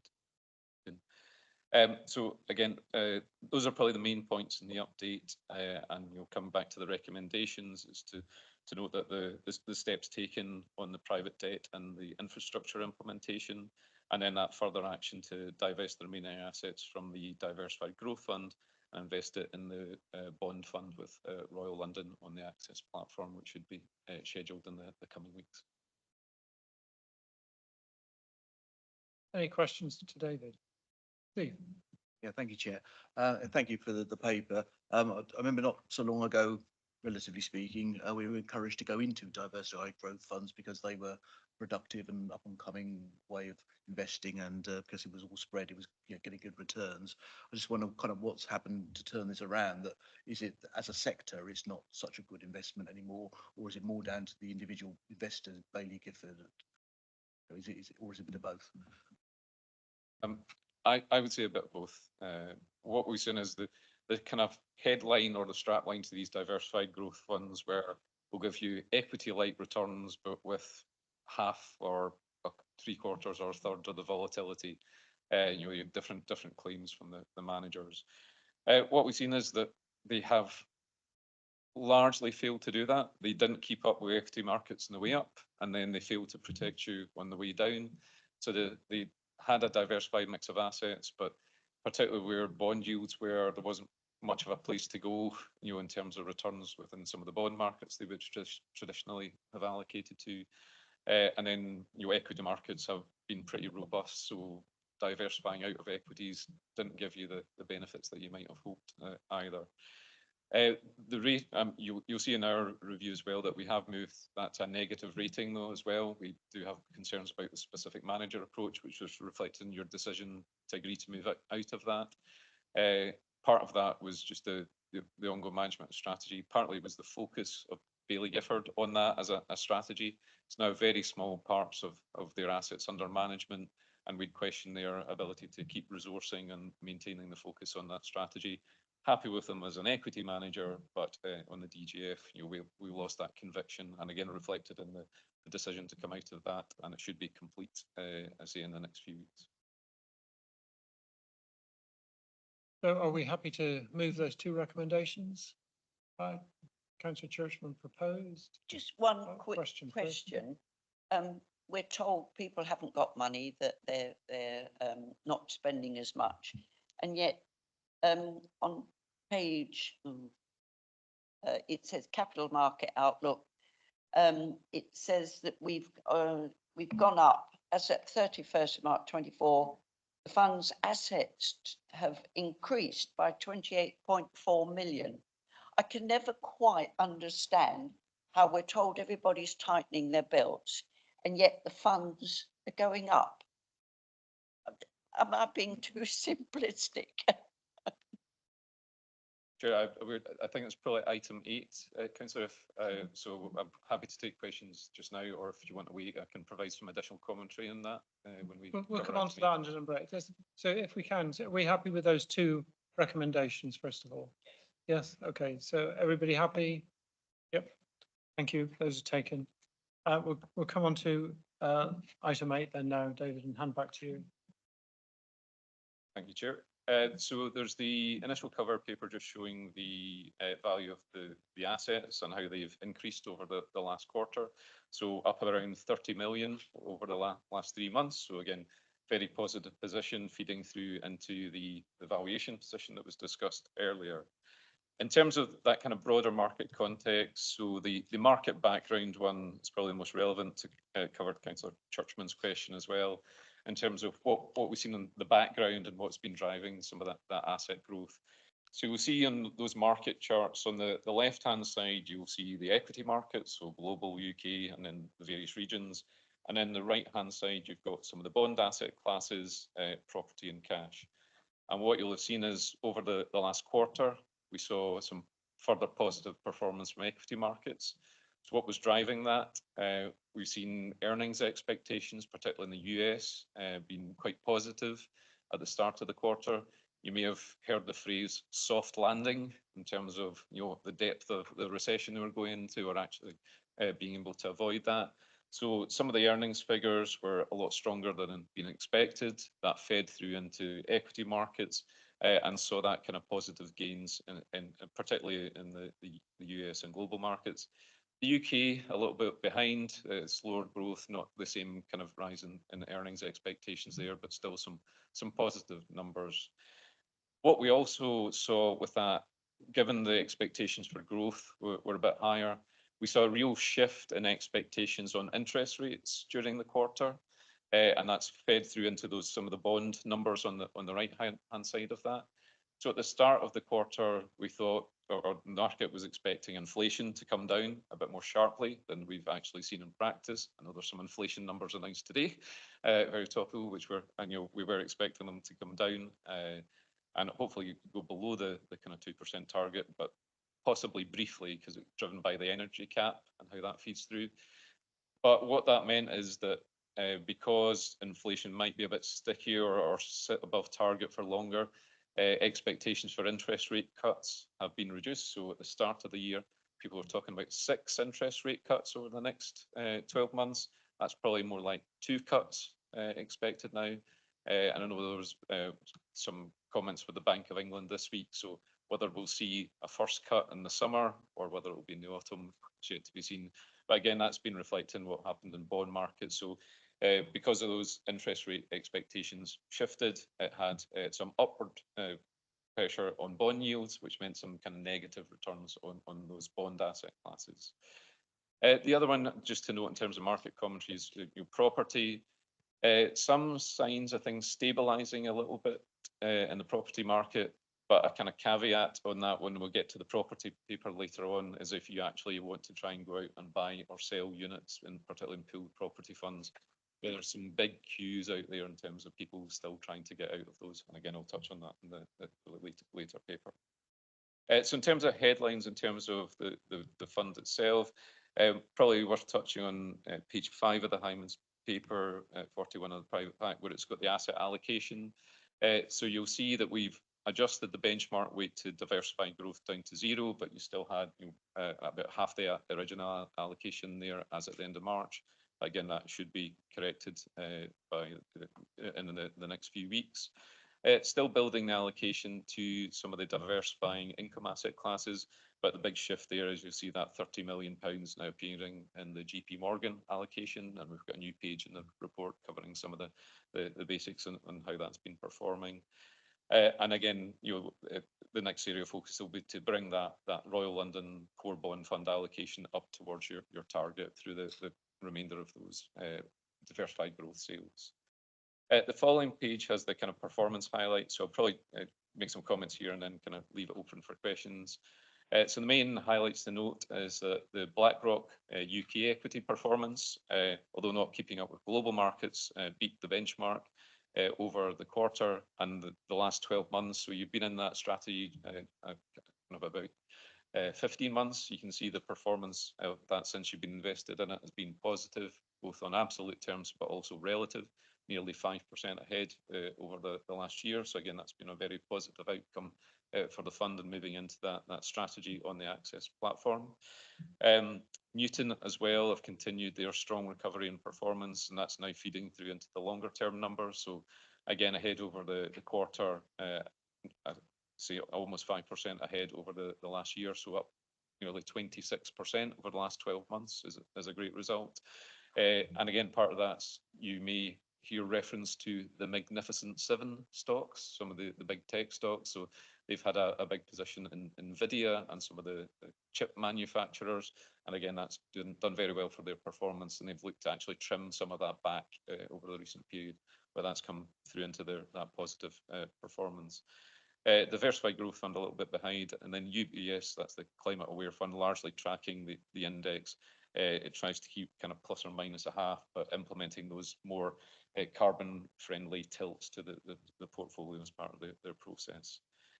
So, and again, the final one to note is Royal London, the bond fund, although it's been a short time that you've been in that, although there was that pressure on bond markets, the kind of rising yields, they have outperformed their benchmark since your inception in that mandate, which again has been very positive for the fund. And happy to stop and take questions. If I can jump in, I mean, the question is always looking forward as well. And we've all noted the rise in the equity markets, which has gone on. I'd just like to get your view in terms of the sustainability of that direction. So on page 4 of our report, we do give some kind of forward-looking views, medium-term capital market views. On equities, we are neutral to cautious. So yeah, we are a bit wary of some of the valuation pressures there. Some things are very highly valued. It's whether that earnings growth actually comes through and is able to support those valuations. So we still think, as a long-term investor, the fund's got a very long time horizon. Equities are still, a very comfortable place for you to be invested. But on a relative basis, just we're a wee bit more cautious. And I suppose that's been reflected in, some of the recent moves, the decision to top up your bond allocation up to target. So you had made a strategic decision there for a while to increase that allocation, but now it's a good time to be implementing that, where we are kind of neutral to attractive on bond assets. We are a wee bit more cautious on credit markets, so corporate bonds, because the spread that you're getting over government bonds is a bit tight at the moment, but actually that could persist for quite a while. There's a lot of particularly in the private sector. A lot of those schemes are kind of de-risking, moving towards an insurer kind of solution, buying out their liabilities and moving it to an insurer. And part of the focus there is on buying corporate bonds because the insurers tend to hold them to match those liabilities. So again, although spreads are quite tight, we think they could remain quite tight due to that kind of supply and demand position for quite a while. But so far, those the position reports that have come out from companies, particularly in the larger tech companies, have substantiated those valuations, do you believe? I think it's difficult to tell. I mean, if you had AI linked to your company, it seemed a little bit indiscriminate, but hopefully, we're not back in the tech bubble many years ago, but there is kind of evidence of, revenues to support those earnings. But certainly, yeah, we are a little bit cautious over some of the valuations, and you'll see that even with Newton deciding to trim back their holding in NVIDIA as an example there, where they're still holding it, but trimming back positions because some of the valuations might be a little bit.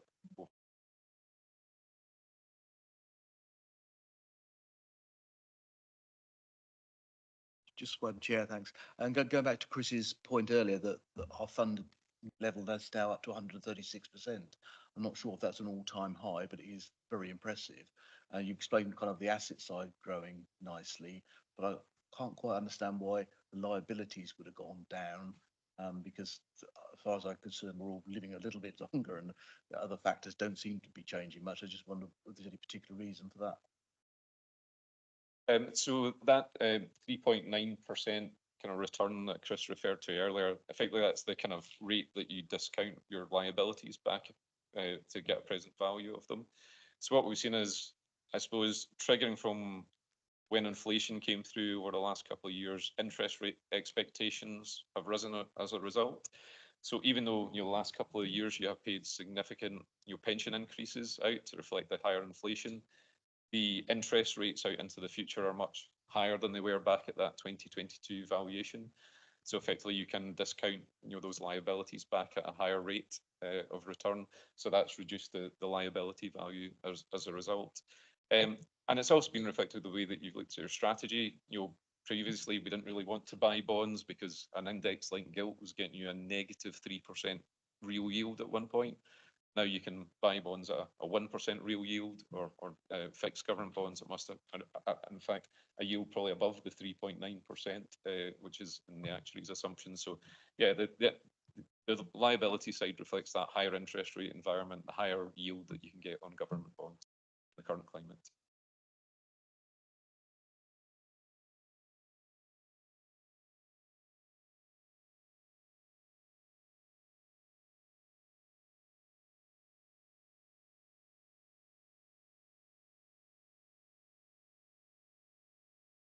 Thank you, Chair. I'm not going to do a presentation or anything. I'm just going to give you a little, it could be very verbal, this update. It's just to let you know regarding the draft accounts, the initial draft has actually been produced. I finished it yesterday when I got the final number came through. However, we are still waiting for valuation reports for two of the investment managers, as Chris mentioned in his presentation. This is from GSAM, Goldman Sachs and Partners, our private debt and infrastructure legacy managers. These aren't actually due till June, the end of June, so it's not unexpected that they haven't come through. So literally everything else is done apart from these changes. Once we've actually had these reports through and I've updated the draft accounts, I'll then look to present to yourselves the fund accounts and the balance sheet, so as we have done in previous years, so as you get to view them as soon as they're ready. And that's all I've got to say about the accounts at the moment. Thank you, Joe. Any quick questions? No, I will note your report. Thank you very much. Item 10 then I think remains with you, which is the update on the external audit. Thank you. Yes, the external audit. Well, we've still got the 22-23 audit that's not quite been put to bed. For the pension fund, the audit has been completed and the audit results report was presented at the Audit and Governance Committee on the 18th of March by EY. We're still waiting for the conclusion of the 22-23 audit for the council in order to receive the auditor's report. The pension fund accounts are actually part of the council accounts, and that is how they are the overall audit opinion is granted on that. So once that audit report has been received, we'll then be in a position to publish the final version of the annual report for 22-23. Currently, we have a draft report being published at the moment. So, because the only update we will have will be this, just the insertion of the report. So that's 22-23. So basically nothing much to happen on that. And I can't see anything's going to materialise that until towards the end of this year, once EY have issued their final reports for the council. The 23-24 audit, the interim audit has actually been completed. That was completed by the end of March. And the final audit is actually due to start on the 3rd of June. So I've literally just received the initial list of information they require yesterday. So they'll get that before they're due to start. So by the time the committee meets next, hopefully the audit should have been completed. And hopefully nothing untoward will have come to light. Thank you. Thank you, Joe. Councillor Brading.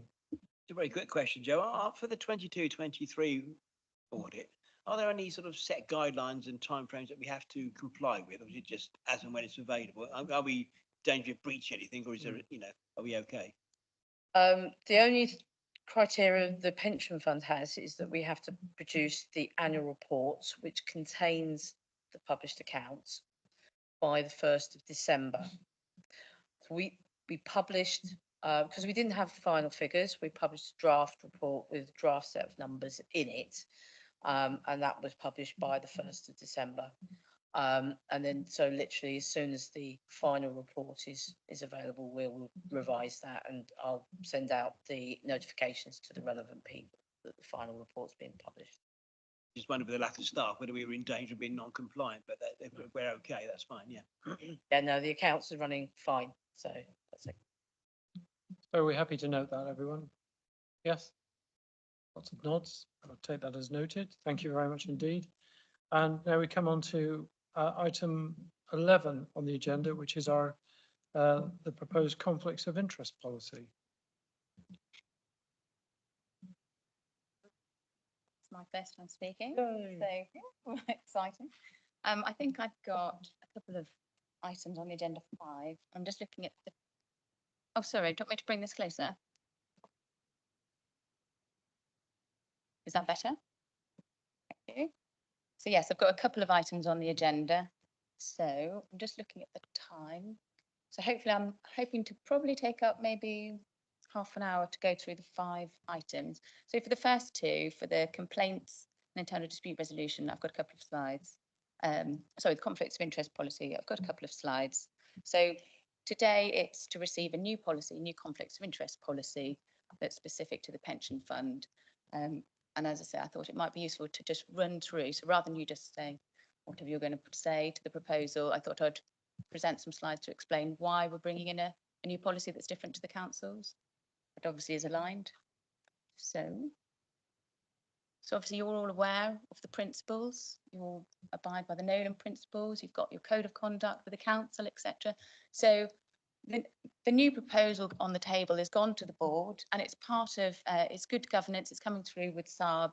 I say it's one of the recommendations. We've also got the new pension code, and again, it's a recommendation there. So in terms of what was Chris was saying in terms of strengthening governance, obviously there is this conflict, and everyone has to remember to wear different hats. And it's been in all the conversations we've been talking about, which is yes, you are, part of the council, but then obviously there is this underlying duty to members. So this is just really bringing this out again. And it's just a reminder of that. So hence there is a new separate policy coming in, or being proposed, I should say, for you today, to remind everyone of this obligation to members. So yes, we are aligned with the council, but obviously we have got obligations to members, which may be different to what the council's objectives are. So really that's it, sort of in a nutshell. So this is what you're familiar with at the moment. Under the new policy coming forward, we'll be looking to adopt the conflict of interest definition, which is under the Public Services Pensions Act 2013. As I say, we are looking to align, so there'll be alignment. So hopefully when I go through this, you'll see that there's nothing new to what you're already doing. There's a lot of things that you'll be comfortable with. So such things such as the chairman reminding everyone at the beginning to declare their interests. So it's more like a reminder for everybody. But as I say, it is good governance that we all have this, we remember that, as I say, yes, we are part of the council, but yes, we have this obligation to members. And really that's it in a nutshell. And this is the drive coming through from it. So TPR, which is followed up by SARB's Good Governance Project. SARB's Good Governance Project is the first one, but actually it's feeding through, and they'll be issuing a report later and some guidance later this year to say that they recommend that funds bring in a separate policy. So set out in the conflict of interest policy, I don't know if anyone's read it, but if you have, oh, brilliant, wonderful. It does set out specifically a couple of areas which you're all very familiar with probably, around contribution setting for employers, sort of the administering of the fund. So some of the topics we're talking about that have been coming up on the agenda, and then investment decisions. So this is just a reminder that there are already existing statements and separation of duties already taking place. So it's kind of like this is assurance around, as I say, what is already taking place in these areas. And I can go into detail of those later, or we can do further training. So it's, as I say, this is set out in the policy. And then really, so as I say, your new conflict of interest policy, as I say, it's really all about assessing the activities, which we'll do every time there's something on the agenda. Then what the process is, which again, you're all familiar with, the identification, monitoring and managing of it. And I'll go through some of that. And then roles and responsibilities. And obviously some of those in the policy are very specific to the pension fund. So again, I'm just going to run through some of those very quickly. So as I say, this is the process, identifying. So you're all familiar, you all at the moment as councillors have to declare your interests, and it goes through democratic services. So it will be the same process for yourselves as councillors. What this new policy does is that it's going to bring the board in. So members of the board at the moment don't have to declare. Us as officers also don't have to declare. So what we're doing as good governance is it's bringing it all together so everyone has to declare what their interests are. So the new policy is broader, capturing, as I say, board members and officers as well as yourselves. But and with this, as well as part of the proposal, if you saw, there's also a new register. Now that register is very similar to the ones that yourselves do as councillors, so there's no change for you, don't worry. But as I say, this is more for board members and officers. It is a slightly cut down version, so they don't have to declare land and licenses, but it is broadly the same. So it's aligning things, it's just broadening scope. So that's one new thing, as I say, that's part of the proposal. Again, monitoring. There's nothing new in the policy that you shouldn't be familiar with. It's the declarations. It's all good practice that you're already doing at the moment. So the chairman reminding everybody, if you do see any items on the agenda again, please mention it to the monitoring officer beforehand, or obviously you're more than welcome to come to any of us and run it by us. We will go through the monitoring officer to make sure with the way that we manage meetings, as you were mentioning earlier, Councillor Brading, that we do things in a similar, meetings are treated fairly. So we are looking to align things. And then in the reality is obviously what happens if there is something where there is a potential conflict of interest and how we manage it. And I'm sure you're all very familiar with these, so I'm not going to go through them, but that's in a nutshell what's your thing. Things that are a bit more specific is then what happens in terms of responsibilities. And here it's up to yourselves and Section 1.5 officer, if something does come up, to decide what to do. And if you get to the final stages where there is deemed to be a conflict that may, a potential conflict may turn into an actual conflict that needs managing. So that's a bit small, but in a nutshell, I've gone through the policy I've set out to try and put what the responsibility is and who the person is or the role. We all have a role. We know that we all have a role to remember and to declare our conflicts of interests. But this just sets out specifically for the pension fund. So we still have democratic services involved in terms of helping collate, make sure we've got these registers of interest and they're publicly available. Chair of the meeting is still involved very much. We have the Section 151 officer that is responsible for the actual policy, but obviously he can delegate down as he sees fit. And I think really I've put this information here. I can circulate these slides if it helps as a reminder, because I know sometimes reading policy, there's a lot of words, and sometimes it's nice to see things a bit more graphically for people. So I can circulate them afterwards. But it's if anyone has any questions, and hopefully those slides just sort of help bring the policy alive a little bit as to why we're recommending it today. Well, I'll kick off. Looking at some other local authorities, Yeah. They demonstrate the separation of their pension funds online as well.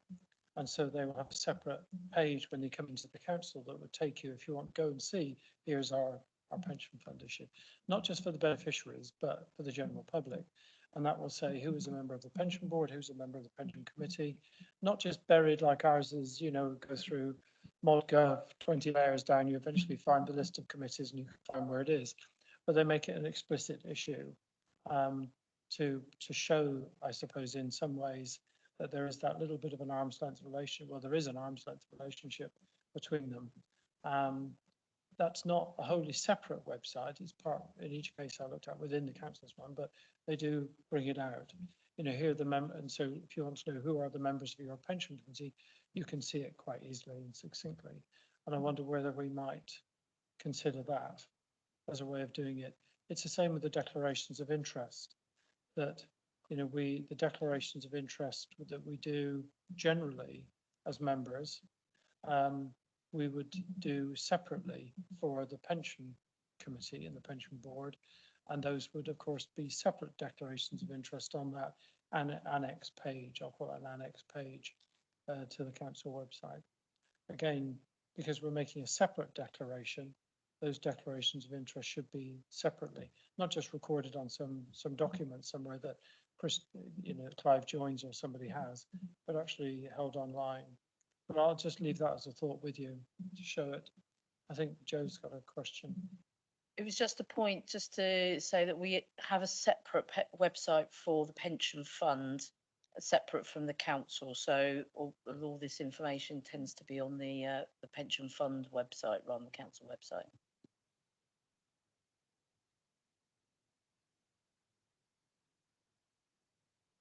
But it would be interesting if you've got an example, we can have a look at it. But we do obviously, it's democratic services and in terms of the council, the way they present things. But as Joe says, we do have a separate pension fund website.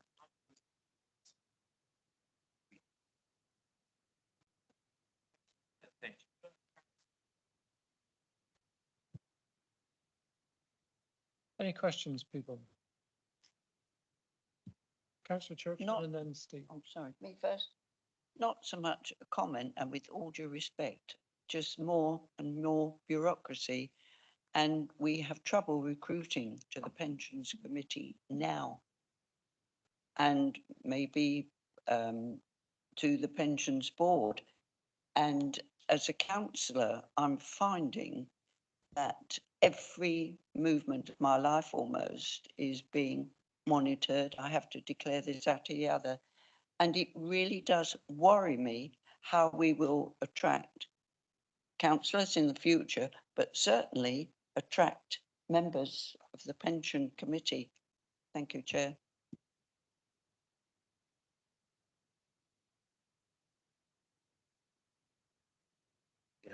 Thank you, Chair. And I'm entirely happy with register of interest. I fully support the principle of doing it. And well, obviously we have to in practice.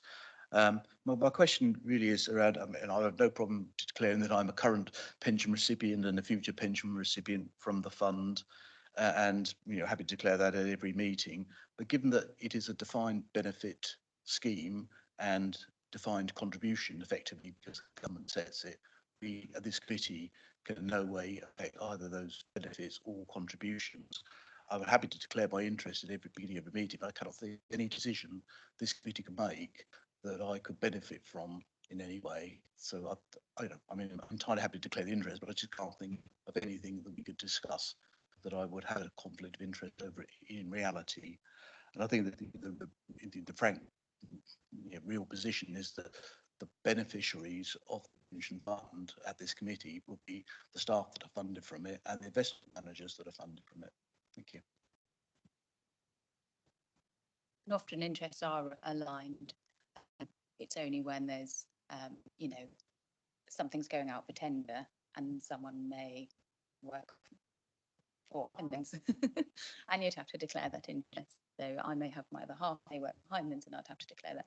I think the good thing about the new policy, yes, it does feel like another level of bureaucracy, but actually it doesn't impact you too much. It's more it's casting the net wider into the board and for ourselves as officers. So I take your point about obviously declaring, but I believe you do that already. So we're not asking for anything new there. As I say, this is now capturing more members of the team who may be making recommendations and influencing you. So Thanks for bringing, but just before I do, just to make an observation myself that Clive Jones at the moment is looking at some of the declarations of interest forms, because it was discovered recently that the wrong forms have been used in a number of instances. So they have to be refilled and redone. But it's a constant process of what has to be included and what doesn't on those forms, and I'd not realised that in the past. And some were using very old documents, I gather. So, Councillor Brading. I'd just like to thank you for the work that's gone into this proposal that we adopt this policy.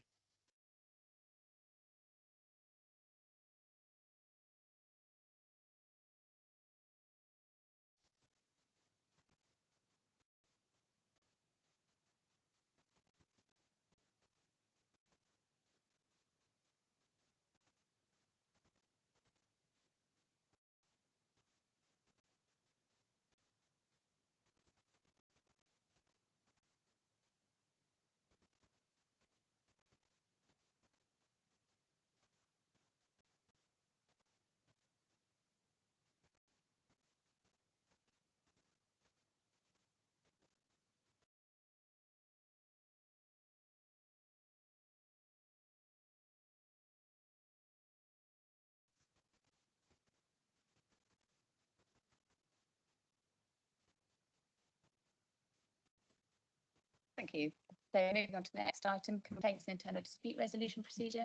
So yes, so this is, so you already have one in place and this is updating, it's just refreshing it.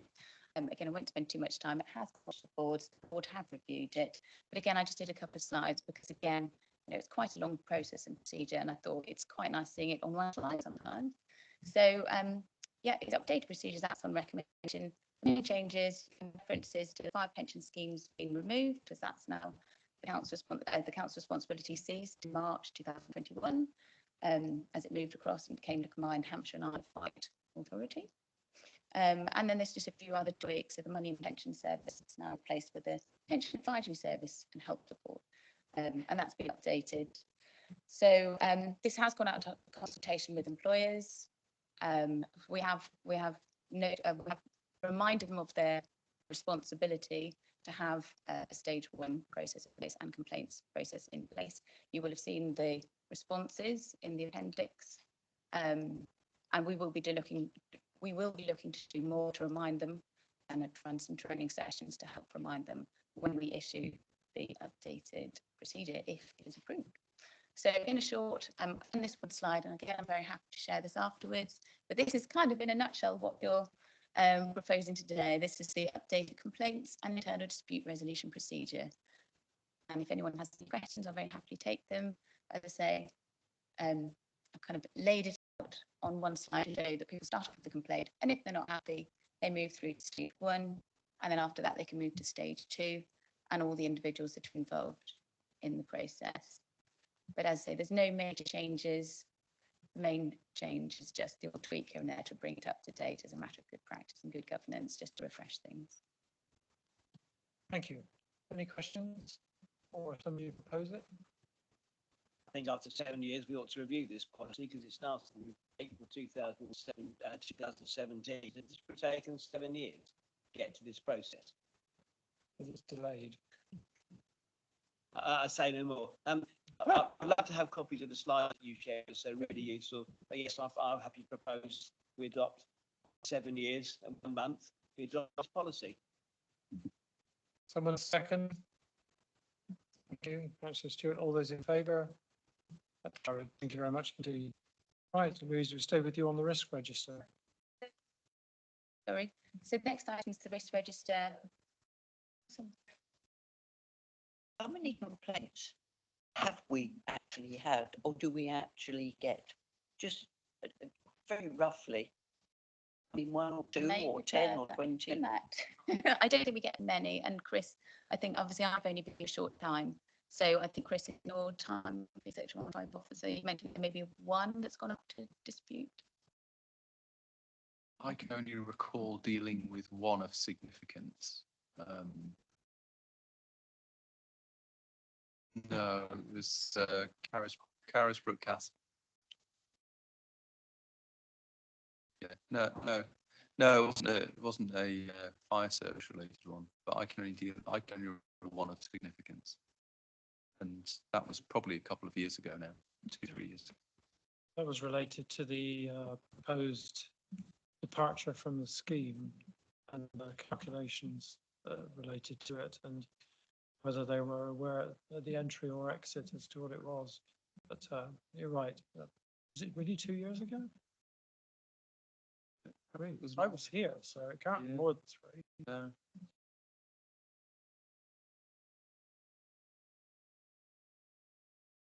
So moving on to the next item, so the risk register, as I say, so this is a risk register that went to the board. So it was prepared back in February, went to the board in March, and then as it follows process, as it comes up to you for recommendation. So it's within your pack, but I would say that this is as at sort of February, and as you've just heard today, things have moved on in some of these areas. So hopefully you've taken some reassurance around some of the areas that Chris talked around, around some of the mitigations now in place around key person risk and capacity. Now, again, going back on what Chris was saying is about risk appetite, and as the chairman has alluded to, I think this is an area we'll have to go back to and maybe look at again in the future, based on what we've been talking about, and making sure you're comfortable with those mitigations, and again, looking at the broader scheme of things. So if anyone's got any questions, happy to take them, but if not, as I say, this is risk register that went to the board that's being approved up, and we will be doing another risk register and updating the risk register, saying ready for the next meeting in June. Presumably without very large numbers of entries of Joe's name on it. Any questions on this one, or are we happy to approve it? Councillor Brading. I think just one observation really on Appendix 1, there is 15 increasing trends. Now, I know Chris has thankfully alleviated some of those sort of concerns to us this morning. But have to have 15 increasing trends on the risk register is something that we need to be aware of, dealing with, I see Chris highlighted, Chairman's highlighted in there, there's 15 increasing trends, and that is obviously something we should be rightly concerned about. Yes, it's raised with us, but we should have it regularly. What's happening to those? Looks like some of those 15 coming down was fairly sharpish, because 15 is too many increasing risks, isn't it? But apart from that, I propose the policy. I propose that we adopt the risk register policy.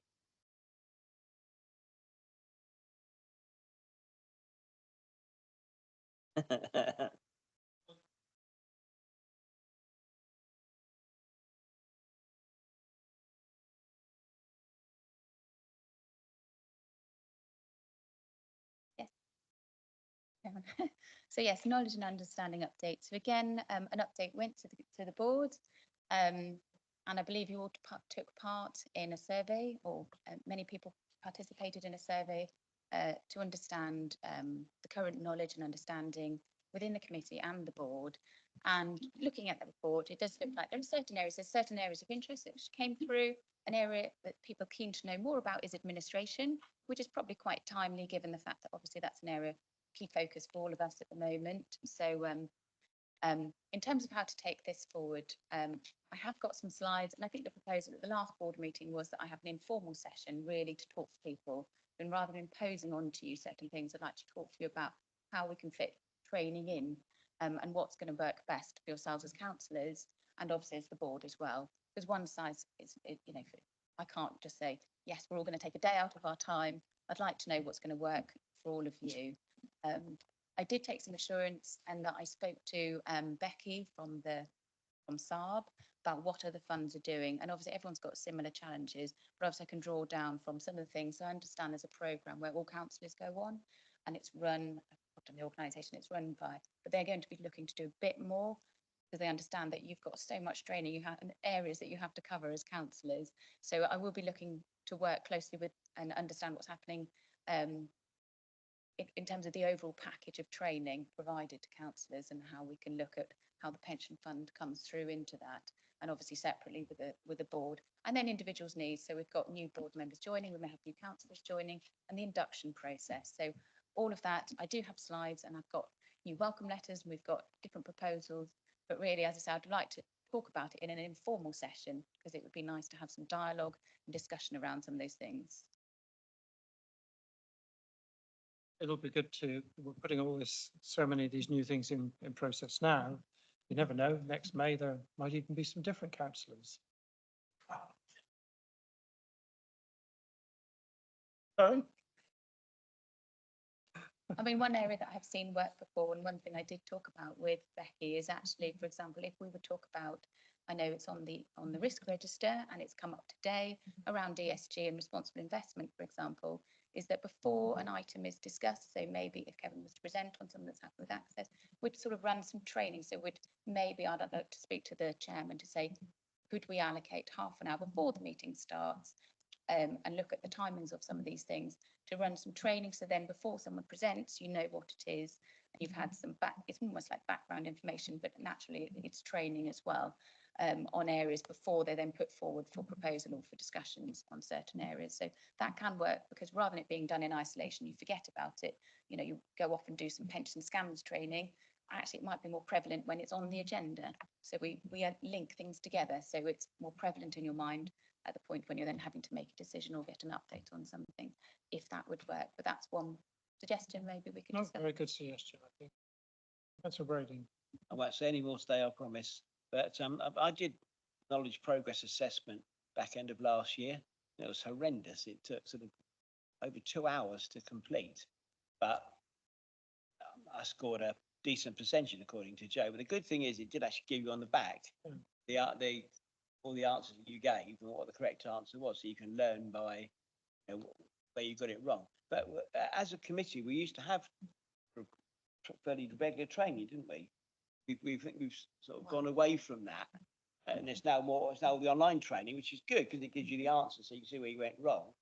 But you know, we have gone away from the general sort of training ethos and moved to an online, which isn't always people's best way of learning. So I think there's an element of some training that we do need, as well as the online, because that 2.5 hours at home, God, I'm losing the plot here.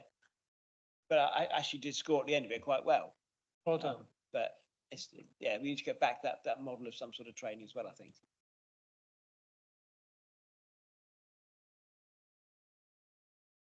Just a slight, I went to a pensions meeting last week, and it was actually for DC, defined contributions. The reason I went was because there was going to be the Labour MP there who used to run pensions. But one of the things that came out of that all-day conference was the fact that fund managers absolutely confused us all with their graphs and with their jargon. And one of the outcomes of the meeting was, for goodness sake, let's get rid of the jargon. Things like using the word crystallise and all this sort of thing. I mean, I'm sitting here, I just want to know, are we making money? Are we going to be able to pay our pensioners, and what's it costing?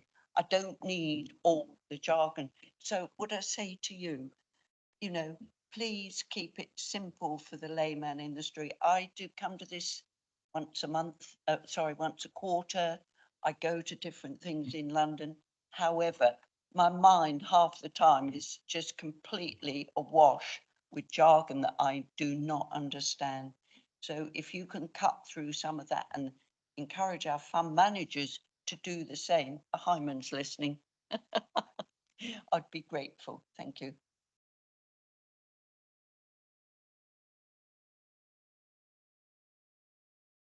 Moving on.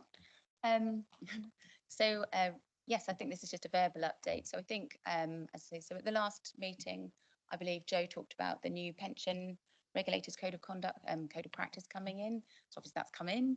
We did buy the tracker tool from Hyman's, and I have been working through that. I think it's fair to say there's a lot of good stuff already here.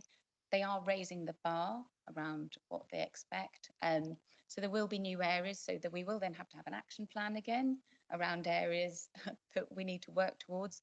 But that will be coming, and that's something that will be presented over the next couple of months. But I think it's just going at it in bite-sized chunks. So, for example, we'll take a topic like cyber, and we'll maybe do some training on it. We'll get some external people in, and then we can look at how we're complying against the code. So trying to break it down into manageable chunks rather than just coming at all of this we need to do and how are we going to do it. So I think the main thing is how we put it into the work plan, and that's something that we're all talking about on our team meetings, because obviously we are a small team. We have to do things in a manageable way, and also for yourselves, you know, in terms of bringing topics to each meeting.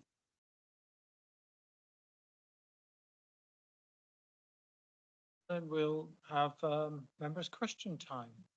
Now's your opportunity. And yours, Paul.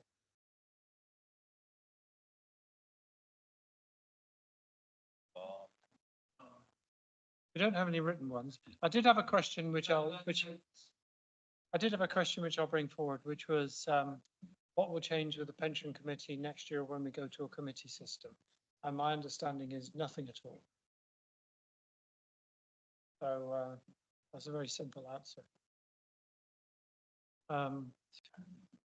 Okay, so we'll go on then to item 17, to consider passing a resolution under section 100A4 of the Local Government Act 1972, the public and press be excluded from the meeting for the following item of business, namely agenda items 18 to 20, although I think we dealt with 20 already, on the grounds that there is likely to be a disclosure of exempt information as defined in paragraph 3 of part 1 of schedule 12A of the Act, and in all the circumstances of the case, the public interest in maintaining the exemption outweighs the public interest in disclosing the information. I'll move that from the chair to propose that. I'll look for a seconder. Councillor Brading, everybody happy with that? Yeah. Hands up. Right, thank you. That's so passed. Right. Thank you, Paul. Tell me when we're ready. Silence. Does the screen go off?